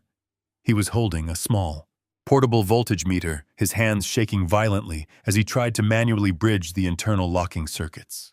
Monica was kneeling right beside him, holding a bright tactical flashlight, illuminating the intricate internal mechanisms of the vault.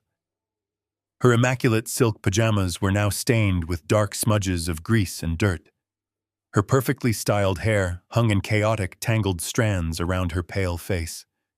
She was biting her lower lip, her eyes wide with a manic, consuming greed. They were running out of time, and the sheer desperation was visibly eating them alive. They knew the authorities would inevitably notice the massive irregularities in the corporate accounts by tomorrow morning. If they did not extract that physical cryptocurrency drive tonight, their flawless plan to frame my son and escape with $4 million would instantly crumble into dust. I watched them work, my jaw clenched so tightly my teeth ached. Every time Trent's bloody hand brushed near the safe door, a fresh wave of blinding rage washed over my heart. I wanted to storm up those stairs immediately. I wanted to kick those heavy oak doors open, level the shotgun at his chest, and watch the arrogant, murderous confidence completely drained from his eyes. But I forced myself to remain seated on the cold metal stool. Patience was the ultimate weapon of the architect. I needed them to believe they had won. I needed them to experience the fleeting, intoxicating high of absolute victory before I ripped it entirely away from them. I wanted to crush their spirits, not just their bodies. Suddenly, Trent let out a sharp, triumphant gasp that echoed clearly through the smart speakers in the server room. He pressed two frayed copper wires together. A bright, localized spark flashed inside the damaged keypad housing. The heavy, pressurized titanium door of the floor safe let out a loud, resonant mechanical clank as the secondary locking pins forcefully disengaged. The hermetic seal was finally broken. Monica gasped, a sound of pure, unadulterated ecstasy escaping her throat. She dropped the flashlight onto the rug and practically shoved Trent aside, digging her manicured fingers into the narrow gap between the heavy door and the floor frame. Trent grabbed the other side, and together, groaning from the immense physical effort, they pulled the heavy titanium slab open. The safe was finally breached. Monica reached her hand frantically into the dark, velvet-lined interior of the vault. When she pulled her hand back out, she was clutching a small, sleek, rectangular black object.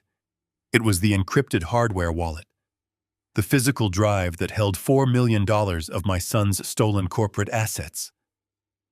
Monica held it up into the beam of the discarded flashlight, her face twisting into a terrifying, triumphant smile. She let out a breathless, manic laugh, clutching the small device tightly against her chest, as if it were a newborn child. Trent slumped back against the side of the heavy oak desk, running a bloody hand over his face, letting out a long, ragged sigh of absolute relief. They looked at each other, their eyes locking, in a shared moment of sinister victory. They had done it. They had secured the money. They had framed Derek. They believed they were going to walk out of that house as absolute millionaires. I sat perfectly still in the freezing server room, my finger hovering just millimeters above the glowing glass screen of the iPad. The time for waiting was officially over. I tapped a sequence of keys, opening the primary emergency response application I had coded specifically for catastrophic home invasions. A red command box appeared in the center of the tablet, asking for final confirmation to initiate the absolute localized lockdown protocol. I stared at the screen, watching Monica and Trent slowly beginning to stand up, their pockets now loaded with the stolen digital fortune. I pressed my thumb firmly against the execute button. The digital command traveled instantly through the hardwired Ethernet cable, striking the central processor with the speed of light. The response was immediate, violent, and absolute. On the video feed, the heavy reinforced oak double doors of the study suddenly slammed shut with a terrifying explosive force. The sound of the thick steel deadbolts simultaneously firing into the reinforced door frames echoed like gunshots through the room. At the exact same second, The massive floor-to-ceiling windows lining the far wall of the study were completely eclipsed.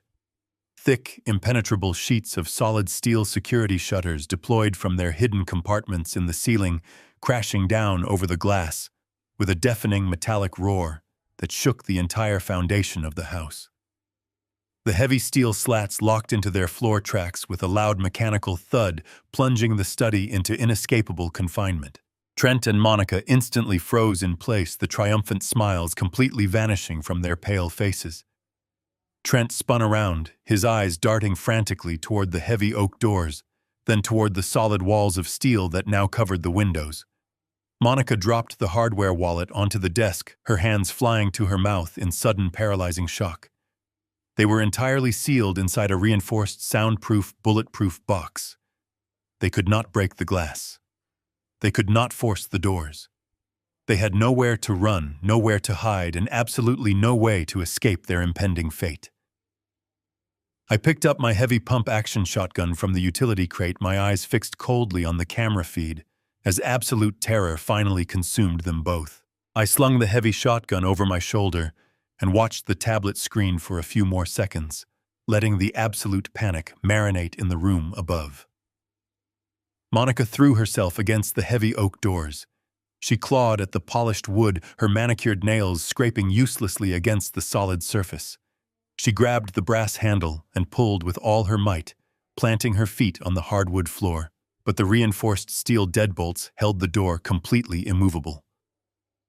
Trent stood frozen in the center of the room, his chest heaving, his blood-stained hands hanging limply at his sides, as he stared blankly at the massive steel shutters that now entirely blocked their escape through the windows. The reality of their imprisonment was crashing down upon them with the crushing weight of a collapsing building. Monica spun around, her face twisted into a mask of pure, frantic desperation. She looked up at the ceiling, directing her voice toward the nearest smart speaker mounted discreetly in the corner of the study. "Computer!" she screamed, her voice shrill and echoing off the walls. "System override. Open the study doors immediately. Deactivate the security shutters. Authorization Monica Alpha 7. She waited, her chest rising and falling rapidly. A soft, artificial chime emanated from the speaker, followed by the smooth, robotic voice of the home automation assistant. The digital voice was perfectly calm, contrasting sharply with her terror. Error code 404. Master administrative override is currently engaged. All localized commands are restricted. Please contact the primary network administrator to release the lockdown protocols. Monica let out a visceral shriek of pure frustration. She slammed her open palms against the unyielding oak wood. "Computer," she screamed again, her voice cracking with mounting hysteria. "Emergency release! Open these doors right now! I command you to open these doors." The artificial intelligence offered another polite chime. Error code 404. Access denied. Master lockdown remains in effect. Trent finally moved. He stumbled forward, grabbing the heavy crowbar from the floor, his eyes wild with trapped animalistic fear. He swung the metal bar violently against the center of the oak door, the loud, resonant thud masking Monica's continued screams. The wood dented slightly, but the structural integrity of the door remained entirely uncompromised. I had specifically chosen those doors for their bullet-resistant core and their sheer unapologetic strength. They were not getting out of that room. I disconnected my tablet from the main server rack, rolled up the Ethernet cable, and slipped the device back into my deep canvas pocket. I picked up the pump-action shotgun, feeling the cold, reassuring weight of the steel and polymer construction in my calloused hands. The freezing temperature of the basement utility area no longer bothered me. A deep radiating heat had settled into my chest, a fire fueled by the absolute clarity of my purpose. I turned my back on the flashing lights of the server room and walked slowly toward the basement staircase. Every step I took felt heavy with significance. I climbed the wooden stairs, moving upward out of the darkness and into the dim, ambient lighting of the ground floor hallway. The house was deathly quiet save for the muffled rhythmic thuds of Trent desperately beating the crowbar against the study doors at the far end of the corridor. I walked down the wide, polished hallway, my heavy work boots making soft, deliberate sounds against the hardwood floors. As I moved through the spaces I had so carefully designed and funded, a profound sense of reclamation washed over me. Monica had spent years treating me like a ghost in this house. She had tried to erase my presence, my influence, and my dignity. She had relegated me to the role of a pathetic, clueless elder who could simply be discarded when he was no longer financially useful. But she had fundamentally misunderstood the nature of the man she was dealing with. I was not a fragile ornament. I was the architect. I understood the load-bearing walls, the hidden pathways, and the unbreakable barriers. I knew exactly how much pressure a foundation could take before it crumbled. And I knew exactly how to dismantle the arrogant, fragile reality she had built for herself. I approached the grand foyer, the dark crimson smear of my son's blood on the welcome mat serving as a stark, horrific reminder of why I was holding a loaded weapon in my own home. I adjusted my grip on the shotgun, resting the dark barrel comfortably across my chest, my finger resting securely outside the trigger guard.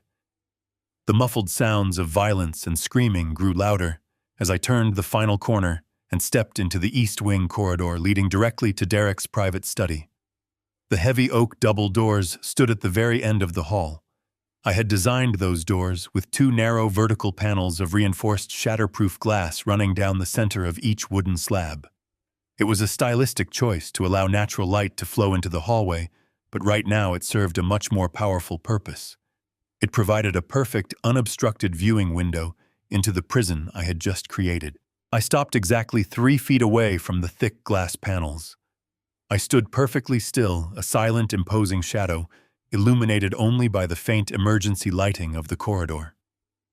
Inside the study, the scene was one of absolute unhinged chaos. Trent was swinging the heavy crowbar relentlessly against the reinforced lock housing of the door, his face bright red, his muscles straining with every brutal impact. The metal tool struck the brass plate repeatedly, but the internal deadbolts refused to yield even a fraction of an inch. Monica was pacing behind him, her hands pulling frantically at her own hair, her immaculate silk pajamas completely ruined by dust and desperate exertion. She was sobbing openly now, her confident, predatory facade utterly shattered by the terrifying realization that she was completely trapped with the bleeding body of her husband. I watched them struggle for a long, silent moment, observing the sheer panic radiating from their bodies. I did not move. I did not make a single sound. I simply stood outside the glass waiting for the inevitable moment they would notice my presence. Trent paused his frantic assault on the door, letting the crowbar drop to his side as he leaned heavily against the wood, gasping for air. He wiped his bloody forearm across his sweating forehead, his chest heaving. As he slowly lifted his head, his exhausted eyes scanned the narrow glass panel. He stopped breathing. The color drained from his face with such sudden, absolute totality that he looked like a corpse. His eyes widened to an impossible degree, locking directly onto my face through the thick pane of shatterproof glass. The crowbar slipped from his trembling, blood-stained fingers and crashed loudly onto the floor. Monica stopped her frantic pacing, startled by the sudden noise of the falling tool. She looked at Trent, noting his paralyzed, horrified expression, and slowly turned her head to follow his gaze toward the hallway. When she saw me standing there holding the heavy tactical shotgun across my chest, her mouth opened in a silent, agonizing scream. The absolute shock on her face was deeply satisfying. The clueless old man, the senile burden she had mocked and banished, was standing right outside her impenetrable cage holding the keys to her ultimate destruction.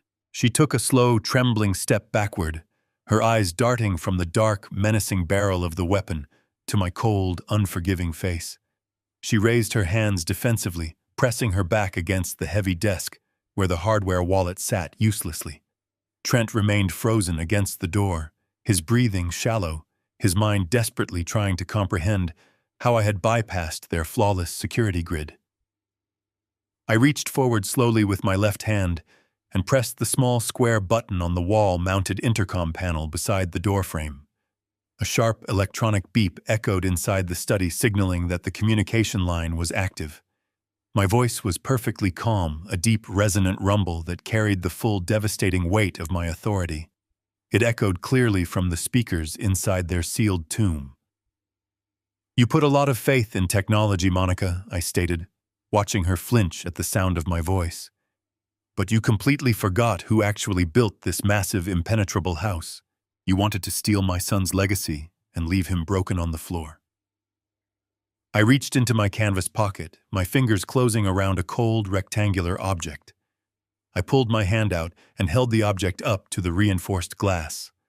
Trent stared at it, his eyes tracking my movement. Monica gasped, a fresh wave of paralyzing dread washing over her features. I held a small black encrypted digital drive directly in front of the window. Looking for this, I asked, my voice slicing through the silence like a sharpened scalpel. I gripped the heavy steel wrench in my right hand, feeling the cold metal press against my calloused palm. The night air was biting, a frigid wind sweeping across the manicured lawn, but I barely registered the temperature. My focus was entirely locked on the massive custom-built mahogany front door standing before me.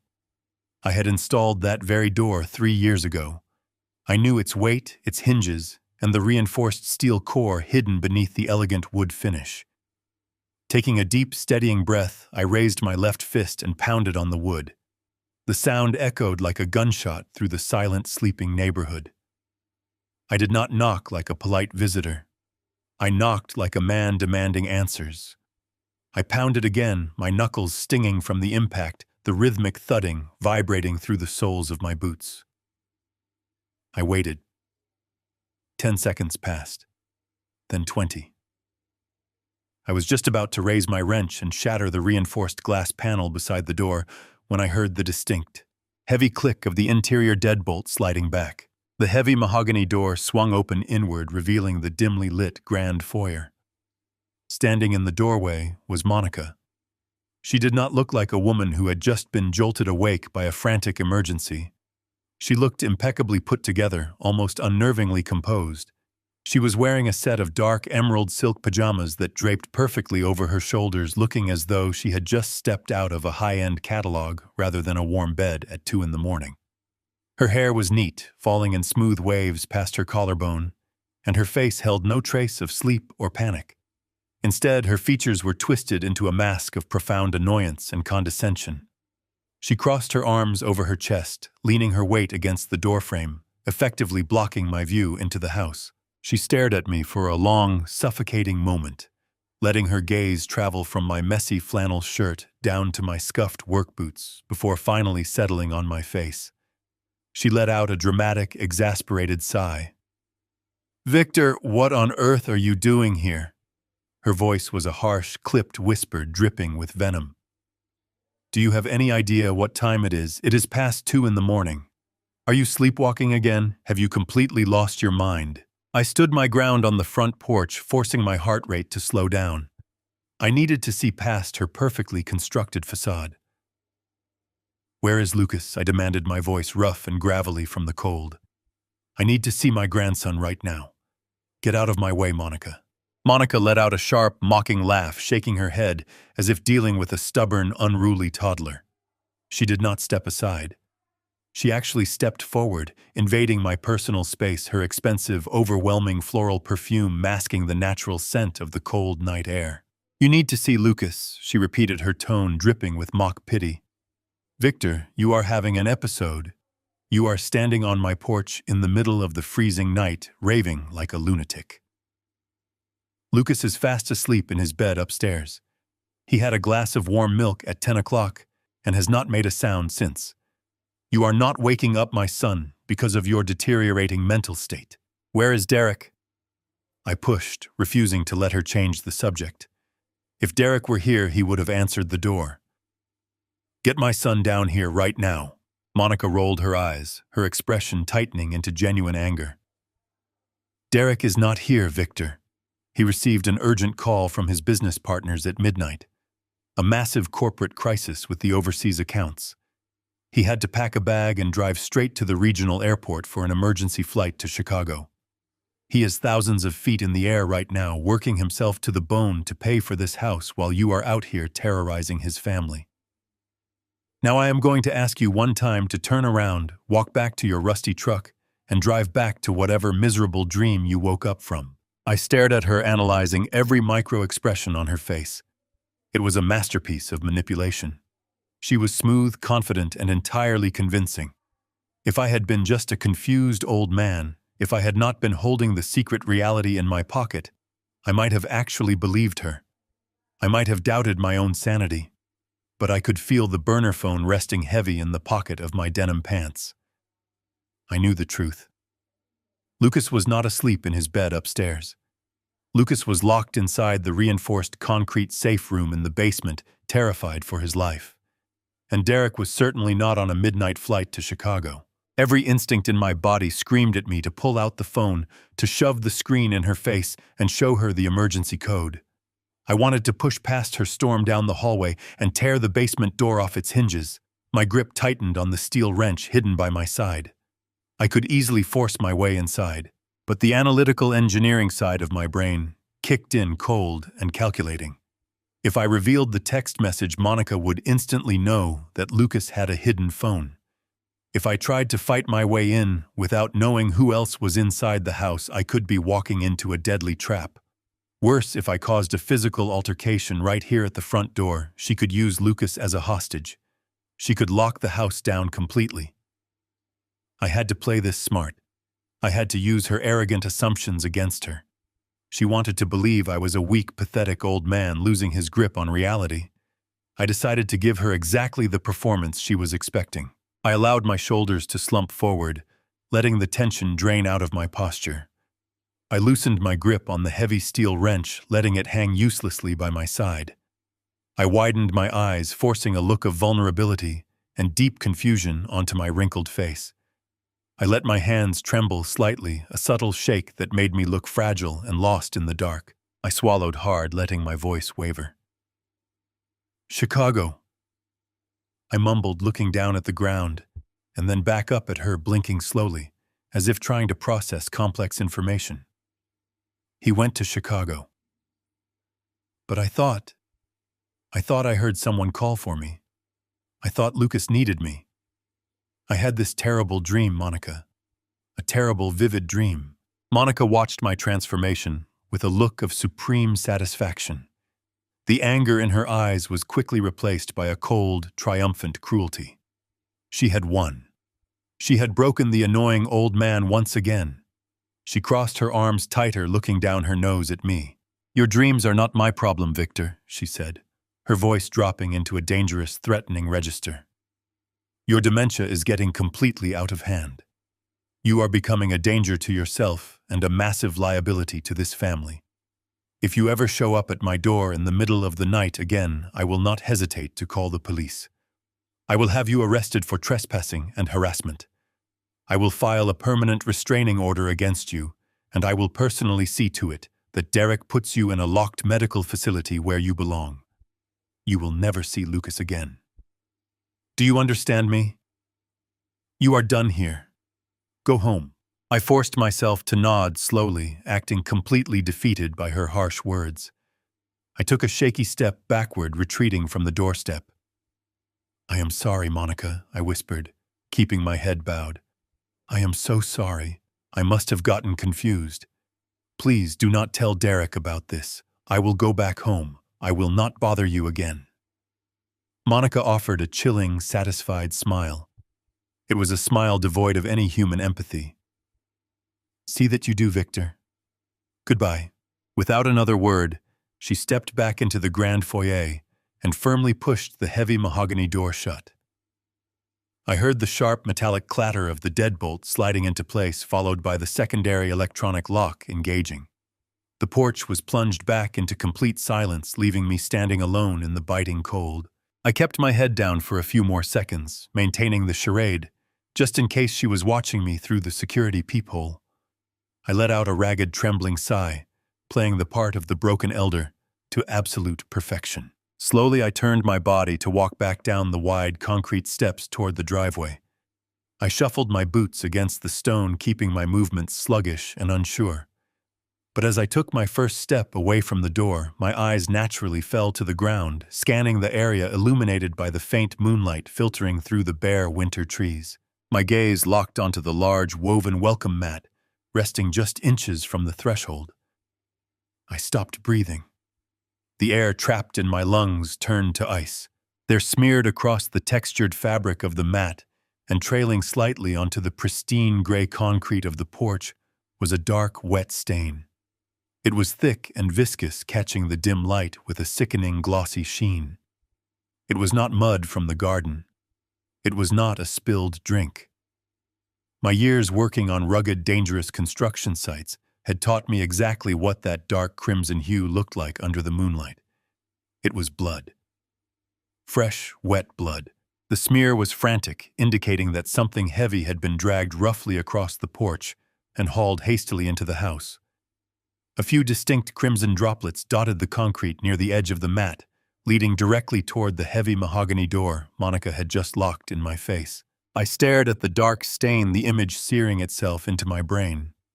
The facade of the confused, senile old man vanished instantly. The trembling in my hands stopped. My posture straightened, the muscles in my back and shoulders pulling tight with a cold, terrifying clarity. Derek was not in Chicago. Lucas was not sleeping peacefully. The nightmare was not in my head. It was happening right now, just inches away behind that locked door. And whoever had dragged that bleeding body across the threshold was about to find out exactly what happens when you underestimate the architect of your own fortress. The devastating weight of my revelation settled over the confined space of the study like a thick, suffocating blanket of ash. The profound silence that followed my words was absolute, broken only by the faint mechanical hum of the central ventilation system and the ragged, shallow breathing of the two traitors trapped inside. Trent stood completely frozen in the center of the room, his blood-stained fingers loosely gripping the small, useless piece of black plastic he had just risked federal prison to extract from the floor safe. He stared down at the decoy drive, his eyes wide and vacant, as the terrifying reality of his situation finally pierced through his arrogant delusion. The $4 million were gone, safely secured in a ghost account by the very man he had brutally attacked. His personal laptop, filled with years of fraudulent financial records and offshore banking details, was currently transmitting every single byte of incriminating data directly to the federal authorities. He had traded his entire life, his career, and his freedom for a digital tracking beacon that had just sealed his ultimate doom. Beside him, Monica seemed physically paralyzed by the sheer magnitude of their sudden, irreversible failure. The triumphant, predatory smirk that had graced her perfectly manicured face only moments ago was entirely erased, replaced by a mask of pale, hollow horror. Her eyes darted frantically around the reinforced walls of the study, scanning the heavy oak doors, the thick steel security shutters blocking the windows, and finally resting on the shattered biometric safe on the floor. She was a woman who had spent her entire adult life meticulously controlling her environment, manipulating the people around her, and carefully constructing a flawless, untouchable reality. Now that carefully curated reality was disintegrating into dust right before her eyes. The exit doors were locked. The money was gone. The grand escape to a life of unimaginable luxury was officially dead. I stood outside the reinforced glass panels, holding the pump-action shotgun securely across my chest, my posture rigid and unyielding. I watched the intricate gears of self-preservation begin to turn wildly behind Monica's terrified eyes. The initial shock began to fade rapidly, giving way to the cold, calculating survival instinct of a cornered predator. She realized with absolute certainty that the ship was sinking fast, and she had absolutely no intention of going down with the captain. She slowly turned her head away from the shattered safe and looked directly at Trent. The look she gave him was entirely devoid of the sinister camaraderie they had shared just a few minutes prior. It was a look of pure, calculated detachment. She was severing the alliance in her mind, preparing to throw him completely to the wolves to save her own skin. Monica suddenly spun around her expensive silk pajamas, catching the dim emergency lighting, as she rushed toward the heavy oak doors. She threw herself against the reinforced glass panels, pressing her palms flat against the cold surface. Her face contorted into a mask of profound, desperate agony. The transformation was instantaneous and terrifying to witness. Tears began to stream rapidly down her pale cheeks, cutting through the smudges of grease and dust that marred her features. She looked directly into my eyes through the thick glass, her chest heaving with theatrical manufactured sobs. She pressed her face closer to the window, playing the ultimate victim card with the practiced ease of a seasoned actress. "Victor, you have to listen to me," she cried out, her voice trembling and pathetic as it broadcasted through the wall-mounted intercom speaker. "You have to believe me. I did not want to do any of this.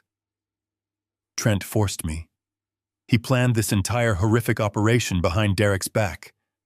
When I found out what he was doing, he cornered me. He threatened to kill Derek. He threatened to hurt Lucas. He said if I did not help him crack the floor safe and clear the security footage, he would lock my baby in the basement and hurt him. I was terrified, Victor. I am just a mother trying to protect her child. You have to open these doors and let me out before he hurts me too. Please, you have to save me." I remained completely motionless, my expression carved from solid stone. I did not lower the barrel of the shotgun. I did not offer a single nod of understanding. I simply stared at her, letting the cold, unblinking silence communicate my absolute unwavering disgust. I had spent hours listening to her coordinate the theft of my son's legacy. I had heard her coldly suggest framing Derek for the embezzlement. I had heard her casually dismiss her own son's trauma as a convenient tool to secure her false narrative. Her gaslighting, her manipulation, her tears, they were all completely useless now. The illusion was permanently shattered. Behind her, the color rapidly drained from Trent's face. He slowly lifted his head, his exhausted eyes burning with a sudden, violent realization. He stared at Monica's back as she continued to weep against the glass, his brain struggling to process the sheer audacity of her instantaneous betrayal. For months, they had plotted together. They had shared the risks, the secrets, and the criminal intent. He had just shattered his best friend's skull to secure the funds she demanded, and the very second the plan collapsed, she was attempting to serve him up on a silver platter to save herself. The shock on his face rapidly mutated into a blazing, violent red of pure, uncontrollable fury. Trent exploded. He let out a primal, deafening roar of rage that rattled the intercom speakers. He lunged across the polished hardwood floor, closing the distance between them in two massive, aggressive strides. He reached out with his large, blood-stained hands and grabbed Monica violently by the shoulders of her silk pajama top. With a brutal, forceful heave, he ripped her away from the glass panels and shoved her backward across the room. Monica let out a sharp shriek of genuine surprise and terror as she lost her footing. She stumbled backward, her arms flailing wildly, before crashing heavily onto the floor near the edge of the large Persian rug. She slid across the polished wood, her back slamming painfully against the side of the heavy oak desk. "You lying, manipulative snake!" Trent screamed, his voice booming through the study and vibrating through the glass doors. He stood over her, his fists clenched so tightly, his knuckles turned a ghostly white. His chest he heaved with violent, ragged breaths. "Do not you dare try to pin this on me. Do not you dare try to play the innocent, terrified mother. You orchestrated every single piece of this nightmare. You were the one who noticed the discrepancies in Derek's corporate accounts. You were the one who researched the offshore cryptocurrency markets. You were the one who booked the private flights to Dubai and set up the ghost companies. I was just the muscle. You were the twisted, greedy architect of this entire operation." Monica scrambled frantically to her feet, pressing her back tightly against the heavy wood of the desk. She raised her hands defensively, her face twisted in a mixture of genuine fear and furious denial. "Shut up, Trent," she screamed back, her voice shrill and desperate. "You do not know what you are talking about. You are completely unhinged. You attacked your own partner. You are a violent monster, and you forced me to participate in your sickness. I will tell the police everything. I will testify against you in federal court. I will make sure you rot in a cell for the rest of your pathetic life." Trent let out a harsh, bitter laugh that sounded more like a bark of absolute madness. He stepped closer to her, pointing a trembling, blood-soaked finger directly at her face. "The police will not believe a single word that comes out of your mouth, Monica. Because when the federal agents arrive, I am going to hand them every single encrypted email, every text message, and every recorded phone call we ever shared. I kept receipts of everything. I kept every digital footprint that proves this was your master plan from the very beginning. You wanted the money. You wanted the luxurious escape. You wanted to leave your husband and your son behind without a single ounce of remorse. You are going down with me, Monica. We are going to share a prison cell block." The gaslighting was completely, irreparably dismantled. I stood in the quiet hallway, watching the two villains tear each other apart like cornered, desperate rats. Their alliance, built on a foundation of greed and betrayal, had instantly crumbled the moment the pressure became absolute. They screamed at each other, their voices echoing off the heavy steel security shutters and the reinforced walls, a chaotic symphony of mutual destruction. They traded accusations, exposed their darkest secrets, and laid bare the absolute rot at the core of their characters. It was a pathetic, wretched display of human depravity, and it confirmed every single action I had taken tonight. Trent suddenly stopped screaming. He took a slow, heavy step backward, putting distance between himself and Monica.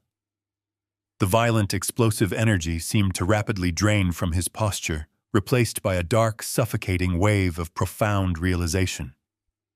He looked away from her panicked face and slowly scanned the interior of the locked study. He looked at the heavy steel shutters blocking the large windows. He looked at the thick oak double doors sealed by impenetrable electronic deadbolts. He looked at the shattered, empty biometric floor safe resting near his boots. Finally, his eyes drifted toward the dark corner of the room, resting heavily on the motionless, bleeding body of his former best friend. The chilling reality of his situation crashed down upon him with undeniable finality. The argument with Monica was completely pointless. It did not matter whose idea the heist had been. It did not matter who planned the flights to Dubai or who researched the offshore accounts. The $4 million were permanently gone. The Federal Bureau of Investigation possessed his complete digital footprint. Derek was bleeding out on the rug, and Trent's own hands were coated in his blood. There was no escape. There was no brilliant legal defense that could save him. He was a ruined man staring down the barrel of a life sentence in a maximum security federal penitentiary. His career, his reputation, and his freedom were officially terminated. A terrifying, absolute stillness washed over Trent's face. The panic and the rage faded entirely, leaving behind a cold, hollow emptiness. His eyes drifted slowly downward, breaking his gaze from Derek's body and settling on the floor near his expensive leather boots.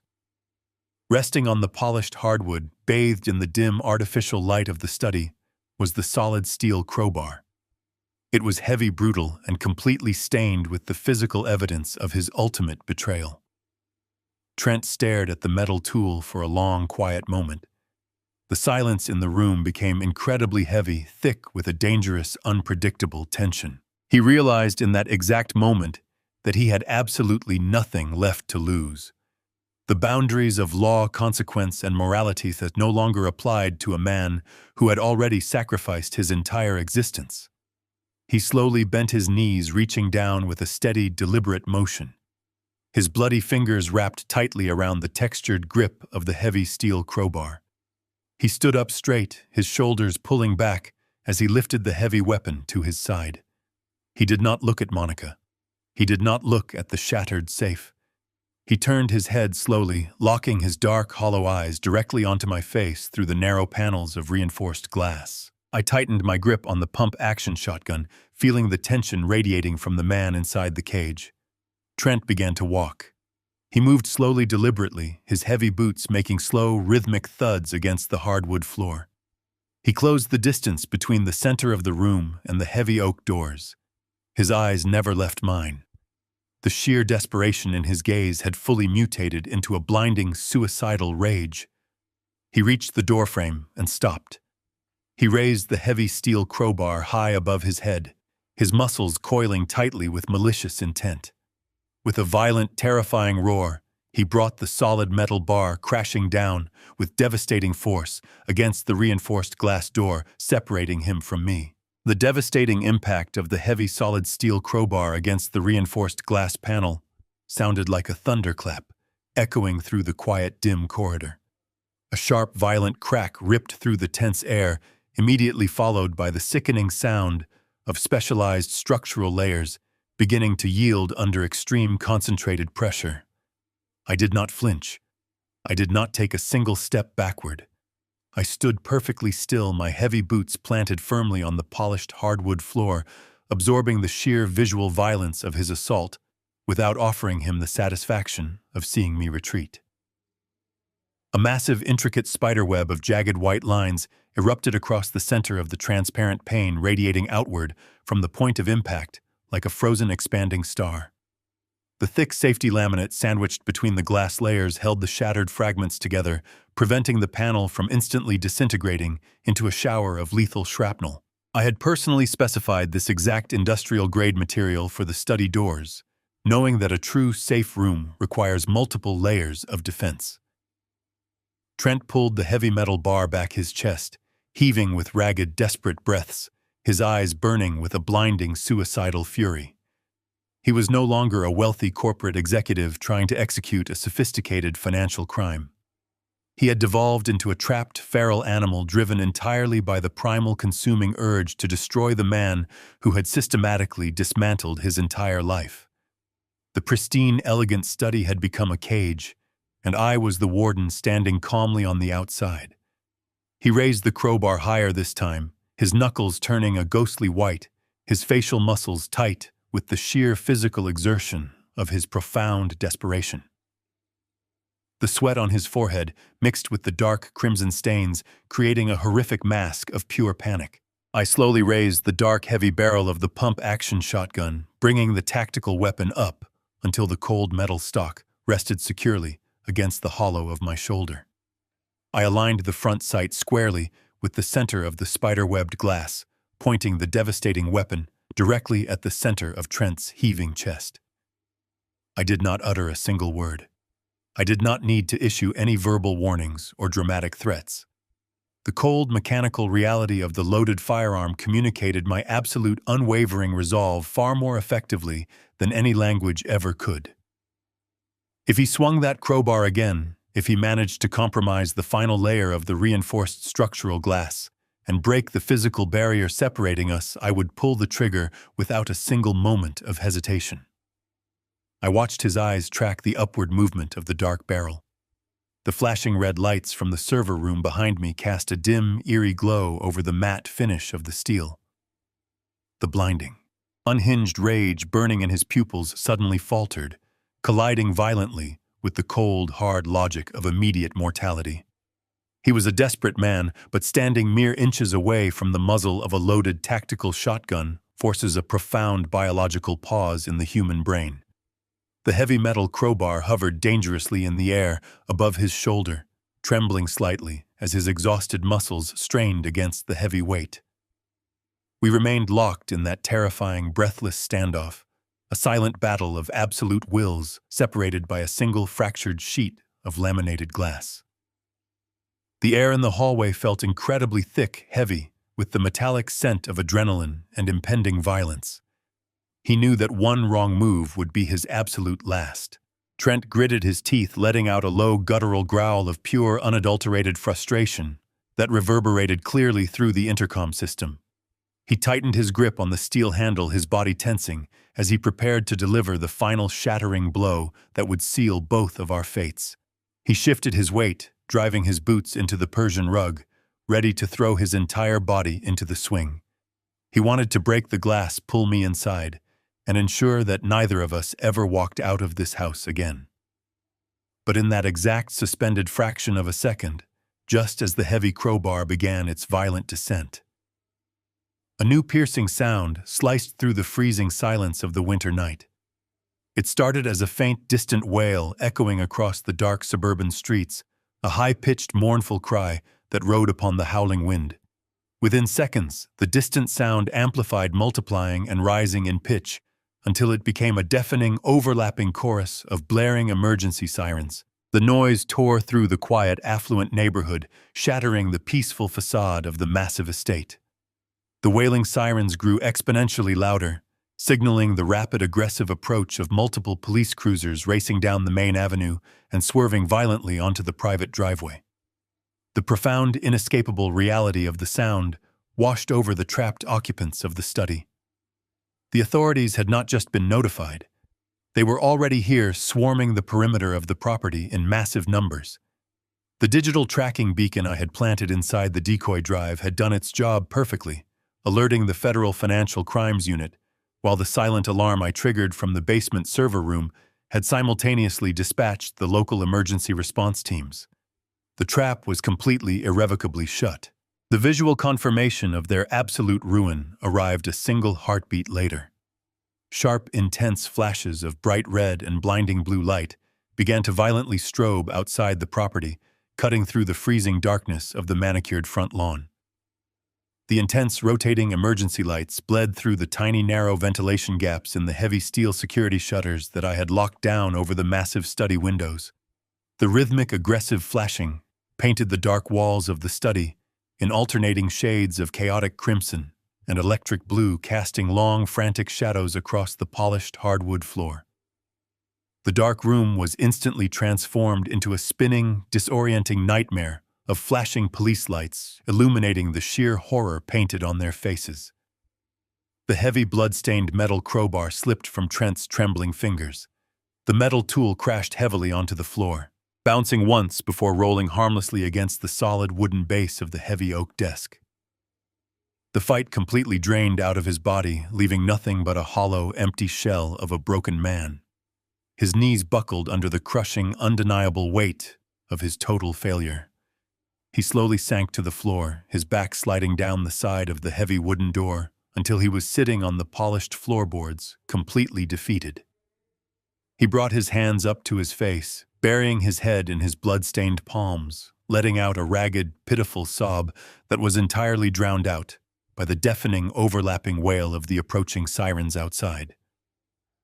The grand, brilliant heist was officially over. The authorities were establishing a secure, impenetrable perimeter around the estate, and there was absolutely nowhere left for him to hide. He knew he was never walking out of this house as a free man again. The devastating weight of his terrible decisions had finally caught up to him, destroying his life permanently. Monica watched Trent collapse, her eyes wide and vacant, as the flashing red and blue lights illuminated her ruined silk pajamas.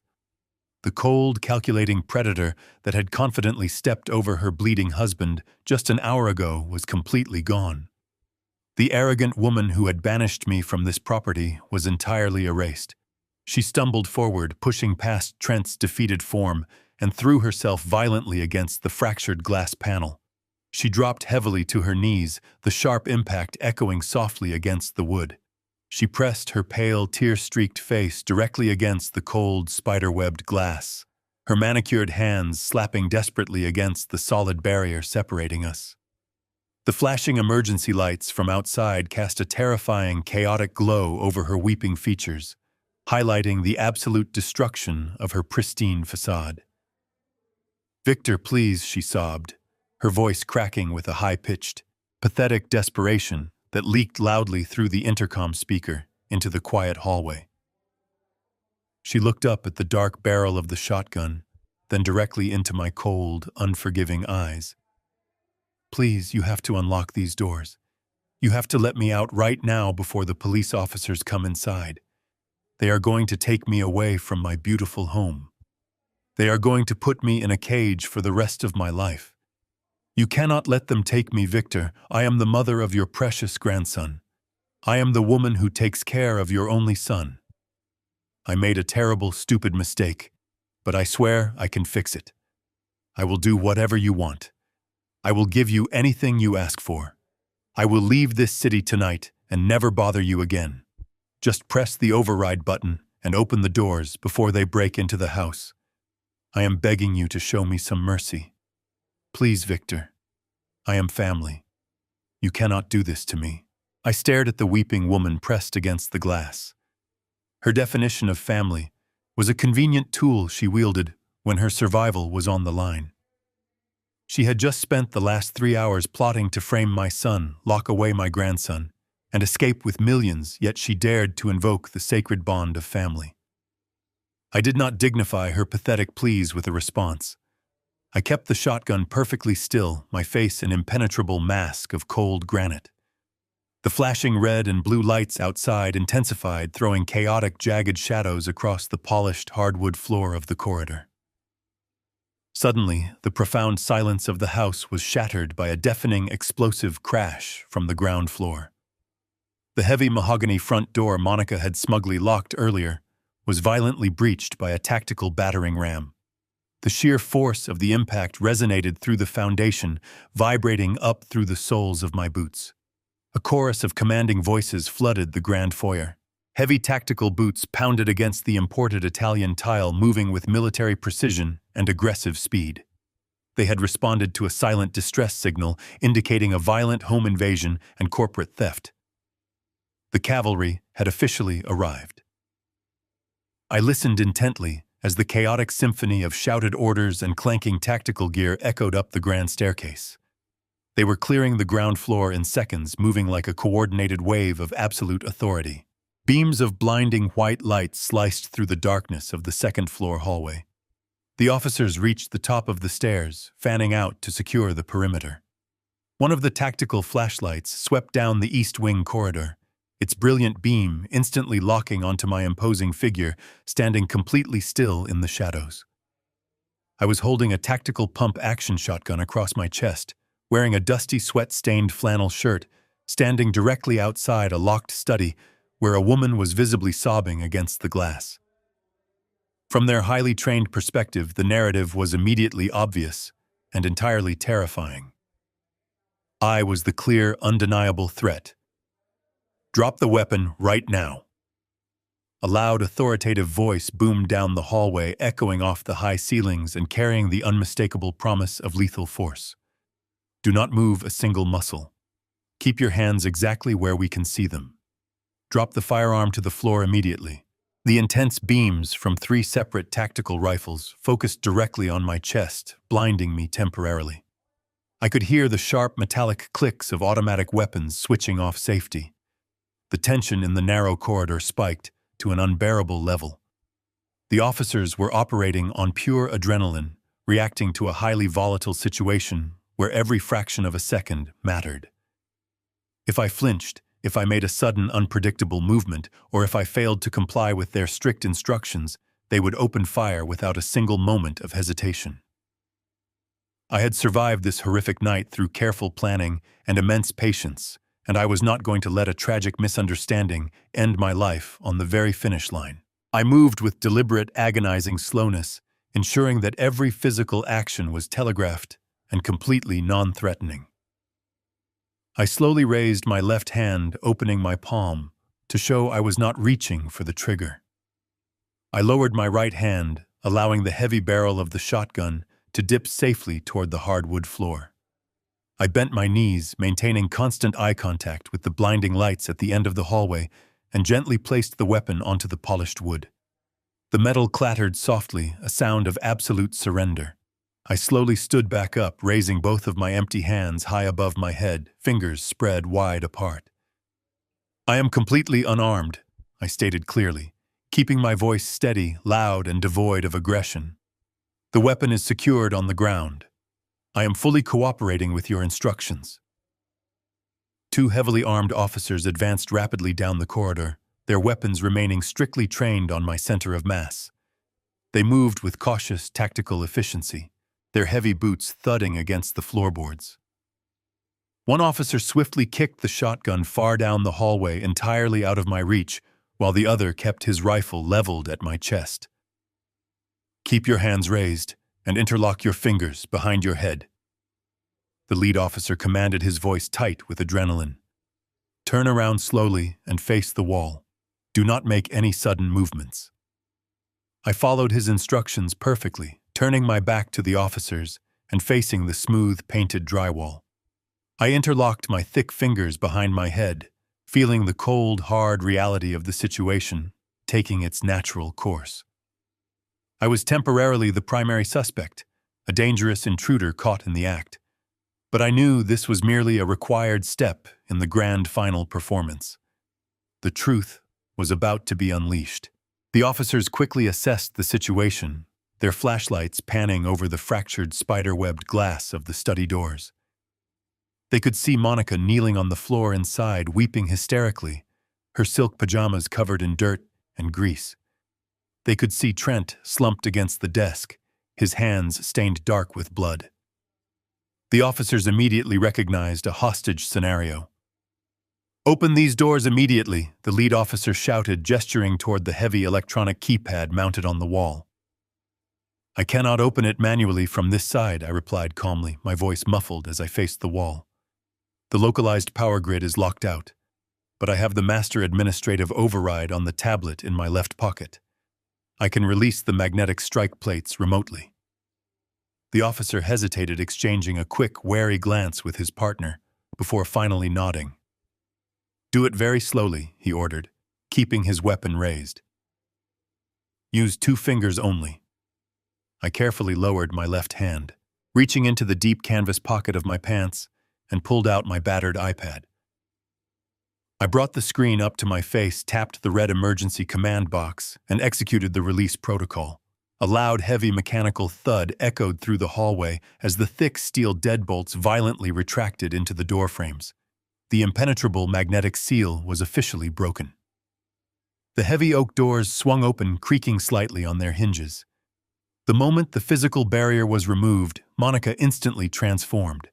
The sniveling, desperate woman begging for mercy evaporated completely. She burst through the open doorway like a terrifying force of nature, throwing herself directly toward the advancing police officers. She launched into a brilliant Oscar-worthy performance that was so incredibly convincing, it made my stomach turn.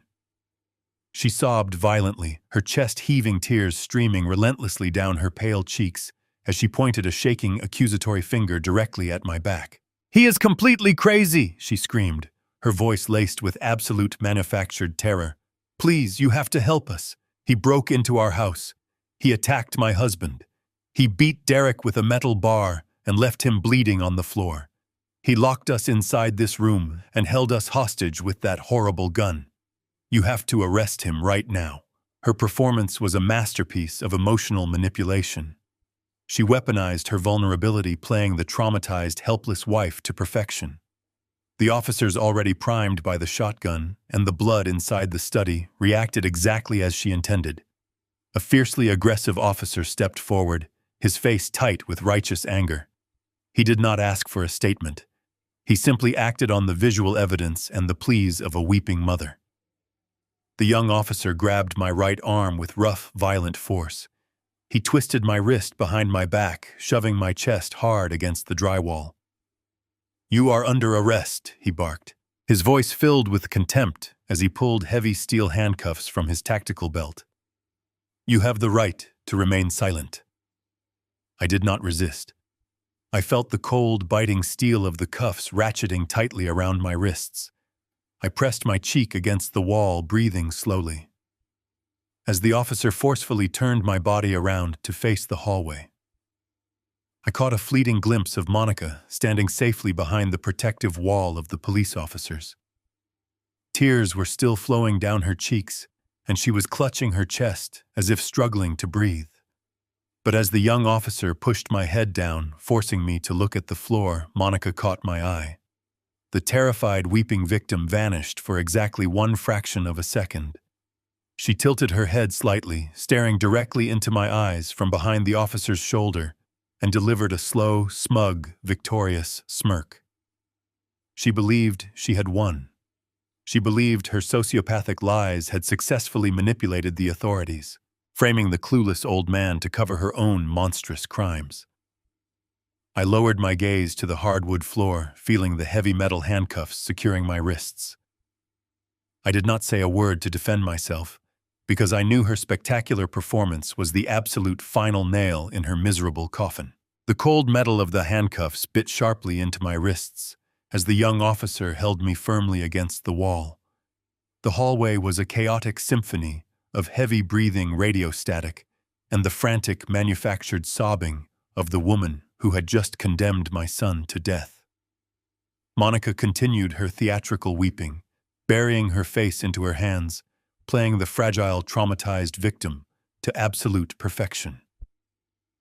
The commanding officer, a tall, broad-shouldered man with a tactical vest and a deeply lined face, stepped forward to assess the gruesome scene inside the study.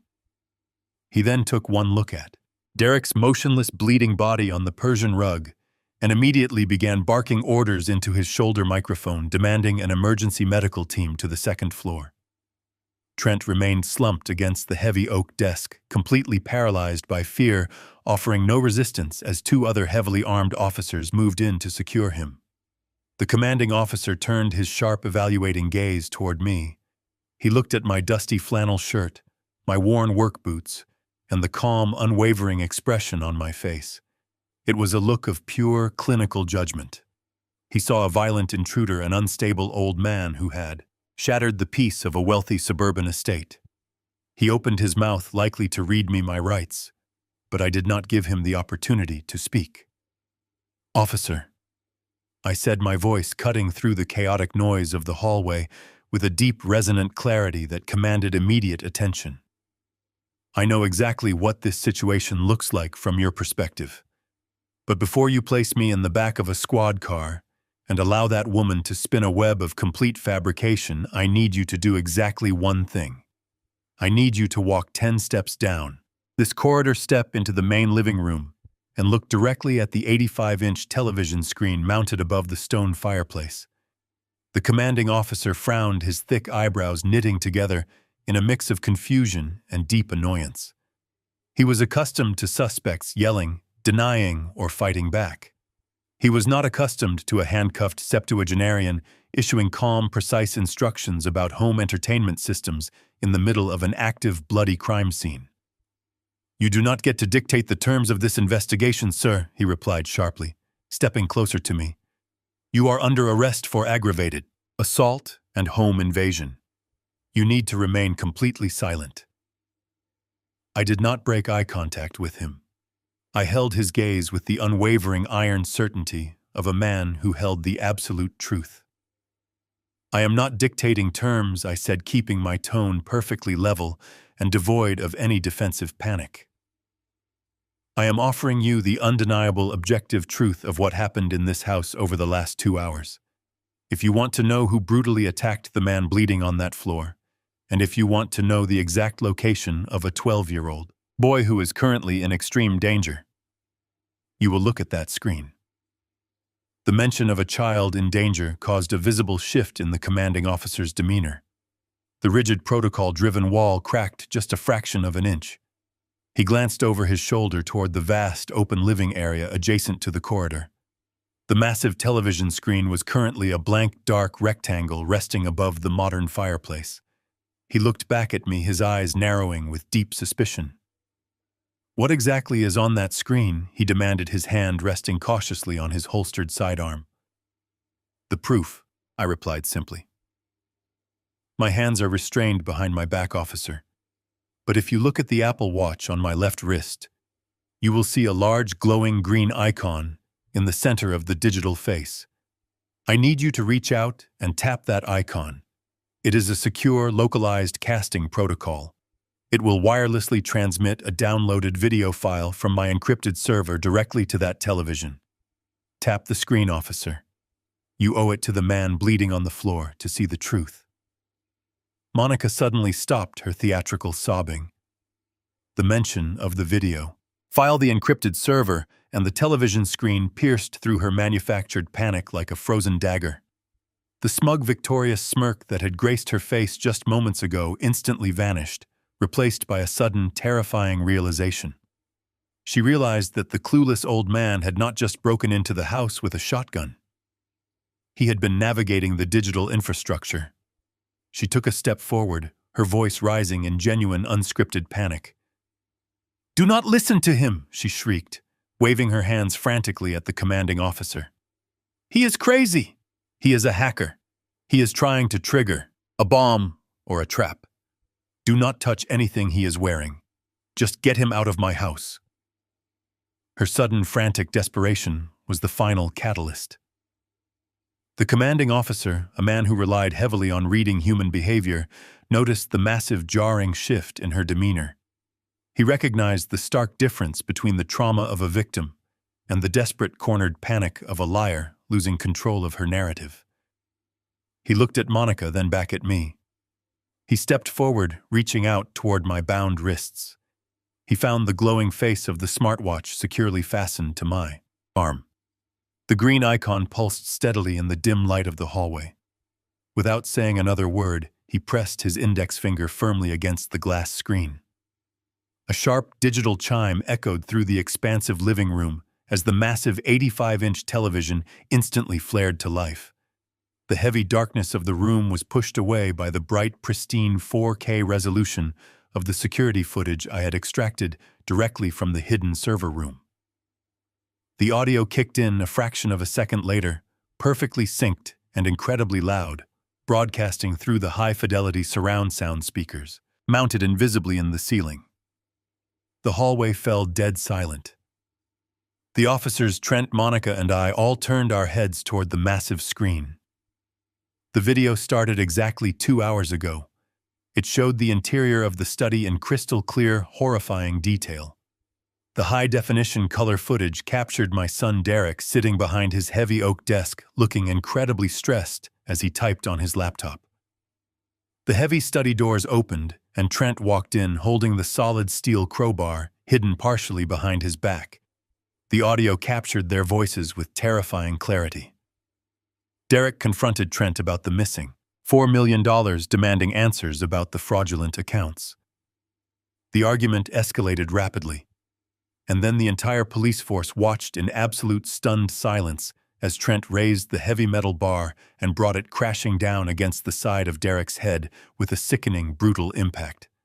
The sound of the blow echoed through the living room, causing several of the hardened tactical officers to physically flinch. Derek collapsed instantly, his body slumping over the side of the chair before crashing heavily onto the Persian rug. The high-definition camera captured the dark pool of blood beginning to form around his head. But the video did not stop there. It continued to roll, presenting the most damning, horrific evidence of all. Monica rushed into the study just seconds after the violent assault. She did not scream. She did not rush to her bleeding husband's side to offer medical aid. She looked at Trent, checked the doorway, and then calmly instructed him to begin cracking the floor safe. The commanding officer stood absolutely frozen, his eyes wide as he watched the pristine footage. The young officer who was holding me against the wall slowly loosened his grip, his attention completely captivated by the horrifying betrayal playing out on the massive screen. The video skipped forward slightly, displaying the exact moment that condemned Monica beyond any shadow of a reasonable doubt.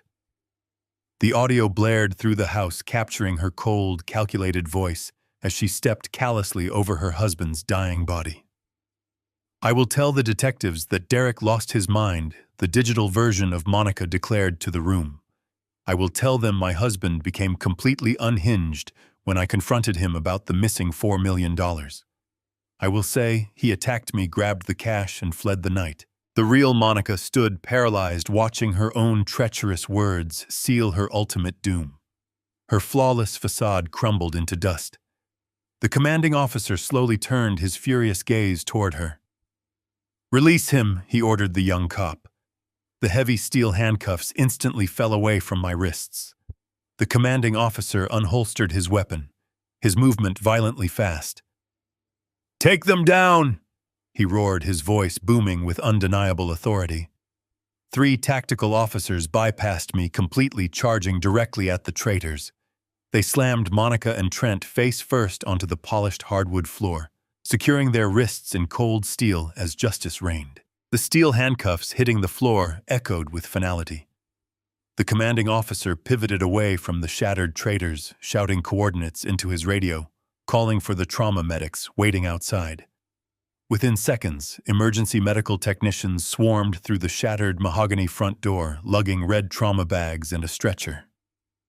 They bypassed the handcuffed figures of Monica and Trent, rushing directly into the ruined study where my son lay bleeding. The chaotic energy of the hallway dissolved into the focused rhythm of medical intervention. I stood in the corridor, rubbing the red indentations on my wrists. I watched the paramedics work with swift precision, shouting vital signs and applying pressure bandages to Derek's head wound. They moved with synchronized urgency, ignoring the shattered safe and the officers holding the perimeter. The lead medic looked up from his work, catching my eye across the space, and offered a quick nod. Derek was still breathing. His pulse was weak, and his skin was a terrifying shade of gray, but he was alive. The crushing weight of terror that had anchored itself in my chest finally began to lift. I turned my back on the medical team walking out of the study and down the grand hallway. The armed tactical officers parted silently to let me pass, their eyes filled with a profound respect for the man they had nearly arrested minutes prior. I stepped through the frame of the front door, leaving the nightmare behind, and walked out into the winter night. The biting wind whipped aggressively across my face, carrying the scent of ozone and exhaust fumes from the police cruisers parked across the lawn. I walked down the sweeping driveway, moving away from the flashing lights, toward the quiet shadows at the far end of the cul-de-sac. My Ford pickup truck sat where I had parked it, invisible under the sprawling branches of the oak tree. I approached the rear door, my boots crunching on the frozen asphalt. I tapped twice on the cold glass, a gentle code to signal it was me. I opened the door. The dark moving blankets piled on the floorboards shifted. Lucas scrambled upward, his terrified eyes scanning my face in the dim streetlight. When he saw that I was unharmed, he launched himself out of the truck cab and collided hard against my chest. I wrapped my arms tightly around his trembling shoulders, burying my face in his hair. We stood in the freezing darkness, holding each other with the fierce strength of survivors. I turned his body slightly, keeping him shielded against my side, and pointed toward the brightly lit front of the estate. 2 tactical officers were marching Trent down the front steps, his hands shackled behind his back, his head bowed in absolute defeat. A moment later, Monica was dragged forcefully out the front door. She was screaming frantically, fighting against the officers' firm grips. Her flawless facade was entirely gone, replaced by the unhinged panic of a cornered predator. An officer shoved her roughly into the back seat of a waiting cruiser. The heavy metal door slammed shut, cutting off her desperate screams instantly. Lucas watched the police cars pull away, his small hand gripping my flannel shirt tightly. He simply watched her disappear into the night, realizing that the monsters who had terrorized his home were finally gone. I placed a hand on his shoulder and guided him into the warm cab of my truck. The blinding fluorescent lights of the hospital waiting room hummed with a low vibration. Exactly 48 hours had passed since the police breached the smart home and arrested the traitors. I sat in a rigid plastic chair, staring blankly at the sterile white walls of the intensive care unit. Sitting directly across from me was my attorney, Sarah Jenkins. She was a brilliant, sharp-minded woman wearing a tailored gray suit and typing rapidly on her encrypted tablet. I had called Sarah the exact moment I secured Lucas in my truck, knowing intimately that the impending legal storm would require a ruthless defense strategy. She had spent the last 2 days meticulously dismantling the toxic empire Monica and Trent had attempted to steal. "Victor, the preliminary injunctions have been successfully filed," Sarah said, her voice cutting cleanly through the quiet hum. "The federal authorities have officially frozen all of Trent's offshore cryptocurrency wallets, including the ghost accounts in the Cayman Islands. They successfully recovered the entire $4 million without losing a single cent. The corporate board of directors has been thoroughly briefed, and they are fully aware that Derek was the victim of a highly coordinated internal attack orchestrated by his partner. The company's assets are completely secure, and their stock prices are already stabilizing." I nodded slowly, rubbing the deep exhaustion from my eyes. The physical and emotional toll of the past 2 days was a heavy weight on my shoulders, but the positive news provided a necessary anchor for my sanity. Derek would not wake up to a ruined legacy. He would not have to fight desperately for his freedom or his professional reputation. Sarah paused her typing and looked up. The district attorney is moving forward with a massive, airtight list of felony charges, Victor.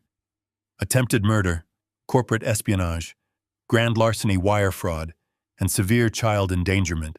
The evidence you provided is overwhelming. They are looking at decades in federal prison without the possibility of parole. Monica will never see the outside of a cell again. The heavy wooden door of the recovery room swung open.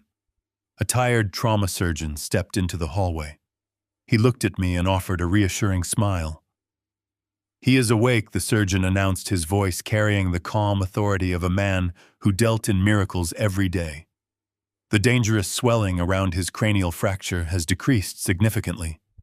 He is highly confused and in pain, but his neurological responses are positive. You can go in, but keep the visit brief.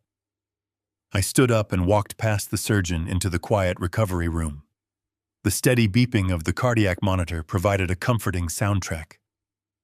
Derek lay on the elevated hospital bed, his head heavily wrapped in thick white surgical bandages. An intravenous tube snaked directly into his bruised hand, delivering vital fluids and heavy painkillers. He looked incredibly fragile, entirely stripped of his corporate armor and reduced to a battered man fighting desperately to heal. As I approached the side of the metal bed, his heavy eyelids fluttered open. His dark eyes, clouded with strong medication, slowly focused on my face. He blinked several times before a weak, trembling sigh escaped his dry lips. He tried to lift his hand, but the physical effort was too much. I reached out immediately and gently covered his fingers with my calloused hand, offering a silent, steadying comfort. "Dad," he whispered, his voice incredibly raspy and faint. I remember the hidden safe.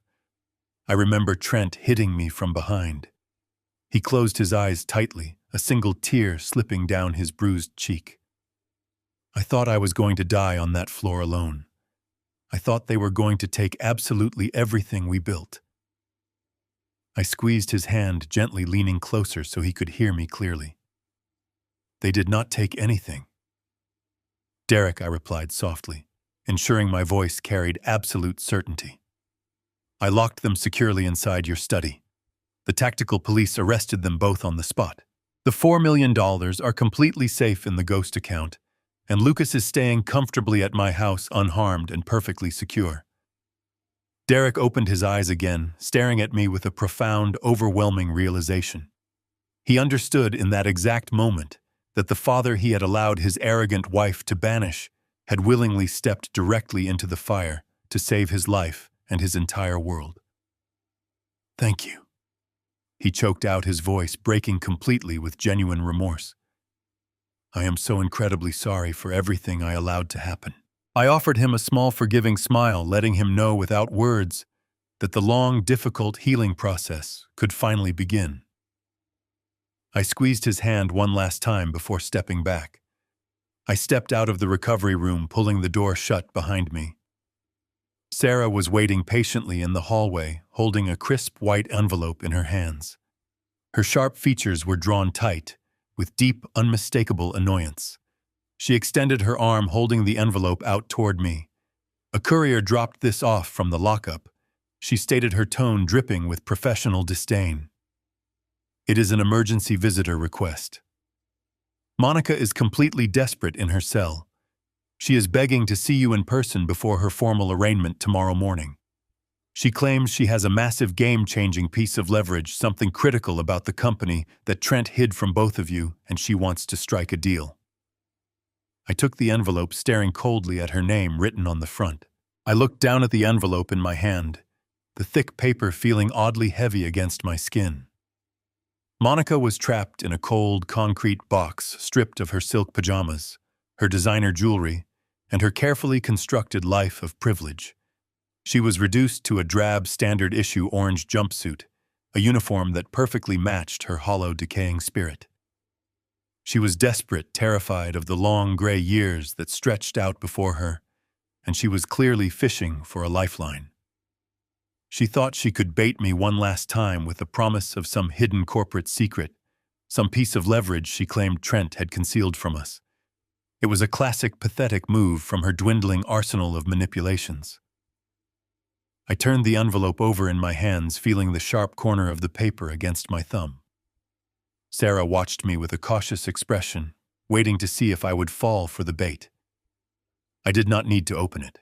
I already knew exactly what was written on the other side of that paper. I looked at Sarah and handed the envelope back to her. "Do not bother filing this," and I said, my voice cold and steady. "I have no interest in making a deal with someone who values a cryptocurrency wallet over her own husband's life. Tell the authorities she is ready for her arraignment." I walked toward the heavy reinforced steel door that separated the public waiting area from the secure visitation block. The air inside the detention center was thick with the scent of industrial cleaner and stale recycled air. I followed a silent, expressionless guard through the labyrinth of gray hallways, my footsteps ringing out sharply against the cold tile floors. Each corridor felt like a descent into the absolute reality of her consequences. We reached the small, sterile visitation room, a box of concrete and bulletproof glass. The guard gestured for me to step inside. Monica was already sitting at the metal table, hunched forward, her hair pulled back into a messy, unstyled bun. She looked smaller than I had ever seen her. As I sat down across from her, she looked up, her eyes wide, glassy, and rimmed with red. She did not even attempt to stand. She just stared at me, her fingers locked together on the table surface.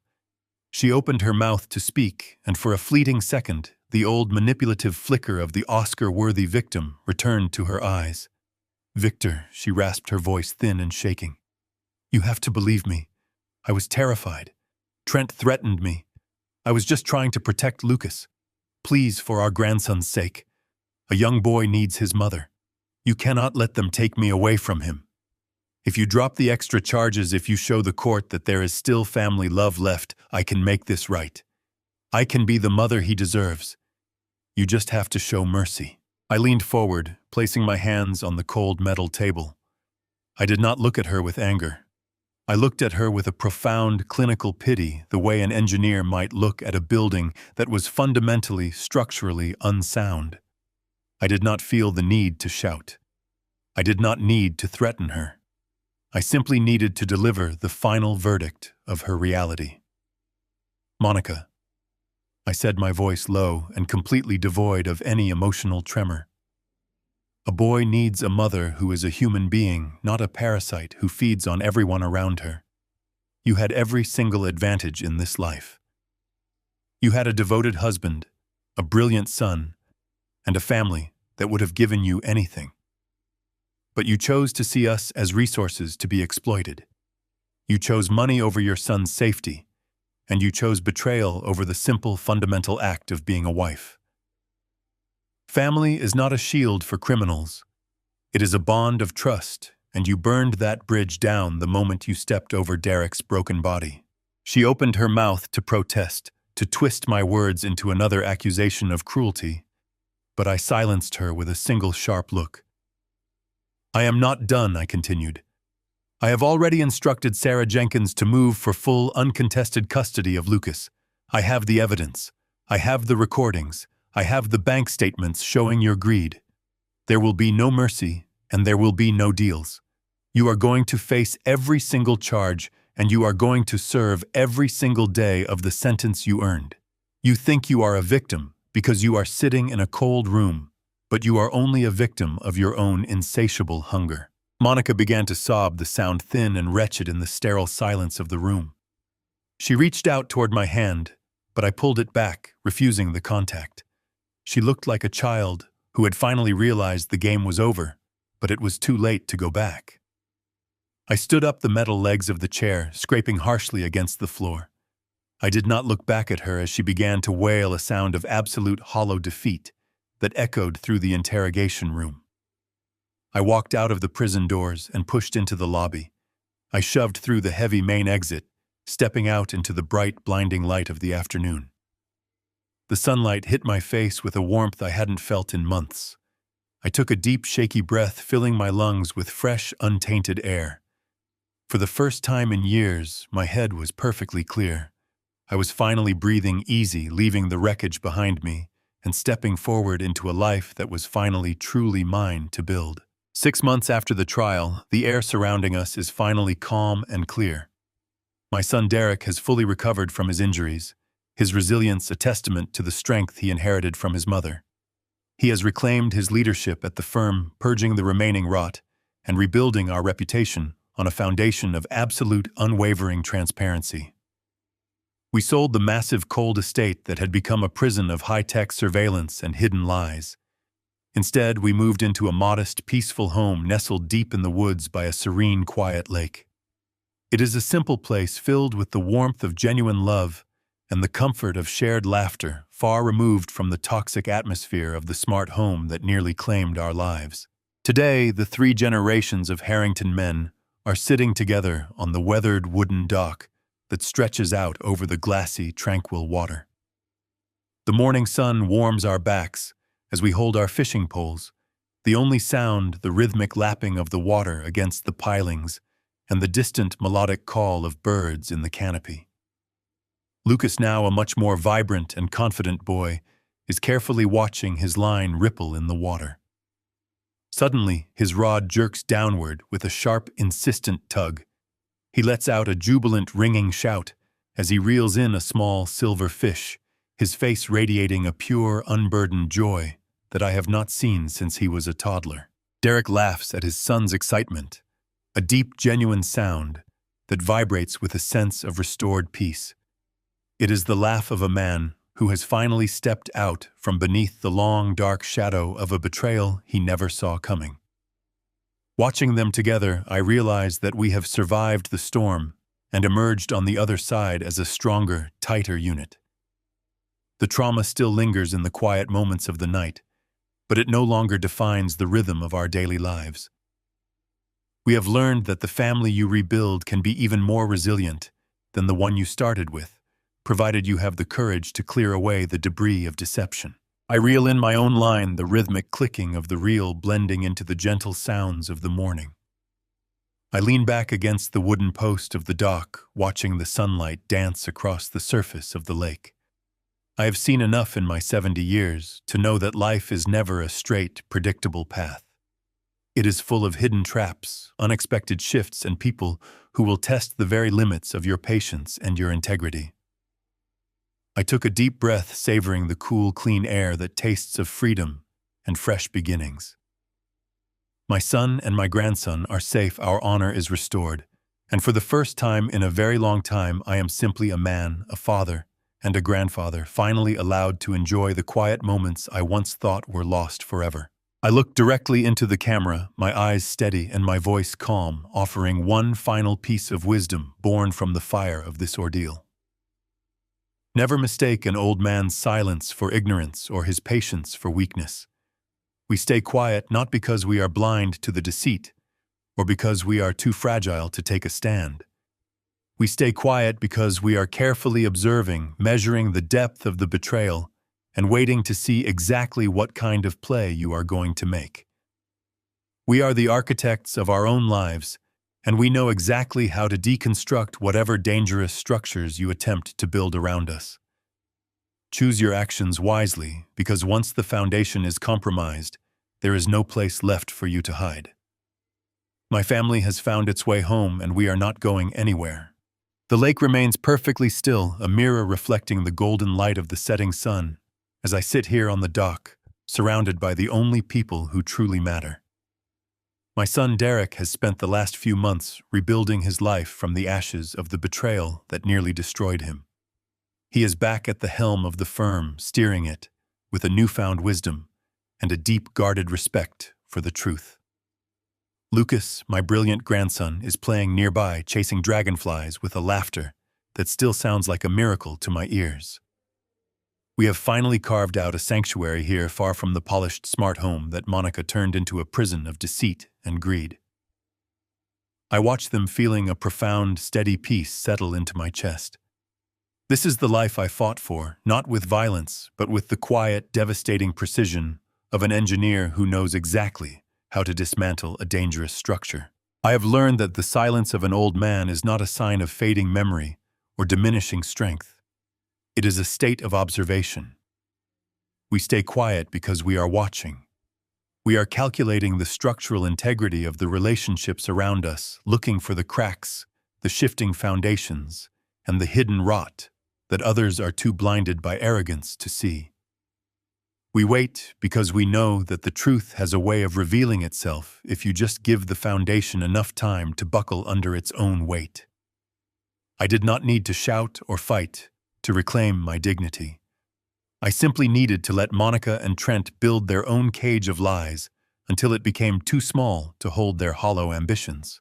If you are listening to my story and find yourself nodding, if you have ever felt that your own boundaries were being systematically dismantled by people who should have loved you, take this to heart. Never apologize for your own worth. True family is not a free pass for exploitation. You have the absolute right to set hard, unmovable limits. Sometimes the greatest act of love is not giving people what they want, but giving them exactly what they need, which is often the harsh, bracing cold of reality. If they choose to walk away because you stopped acting like a bottomless well of resources, then they never belonged in your life to begin with. I want to know your thoughts. Have you ever had to draw a line in the sand with family members who underestimated your intelligence or your resolve? Share your journey with me in the comments below. I read every single one, and your stories give me the strength to keep sharing these truths. If this story has helped you find the courage to stand up for yourself, please hit the like button and subscribe to the channel so you never miss the next chapter of our journey. Do not let anyone treat your patience like a weakness, and never let them forget that you are the architect of your own peace. Share this video with someone who needs a reminder that family should be a foundation, not a trap. We are here to rebuild, and we are just getting started.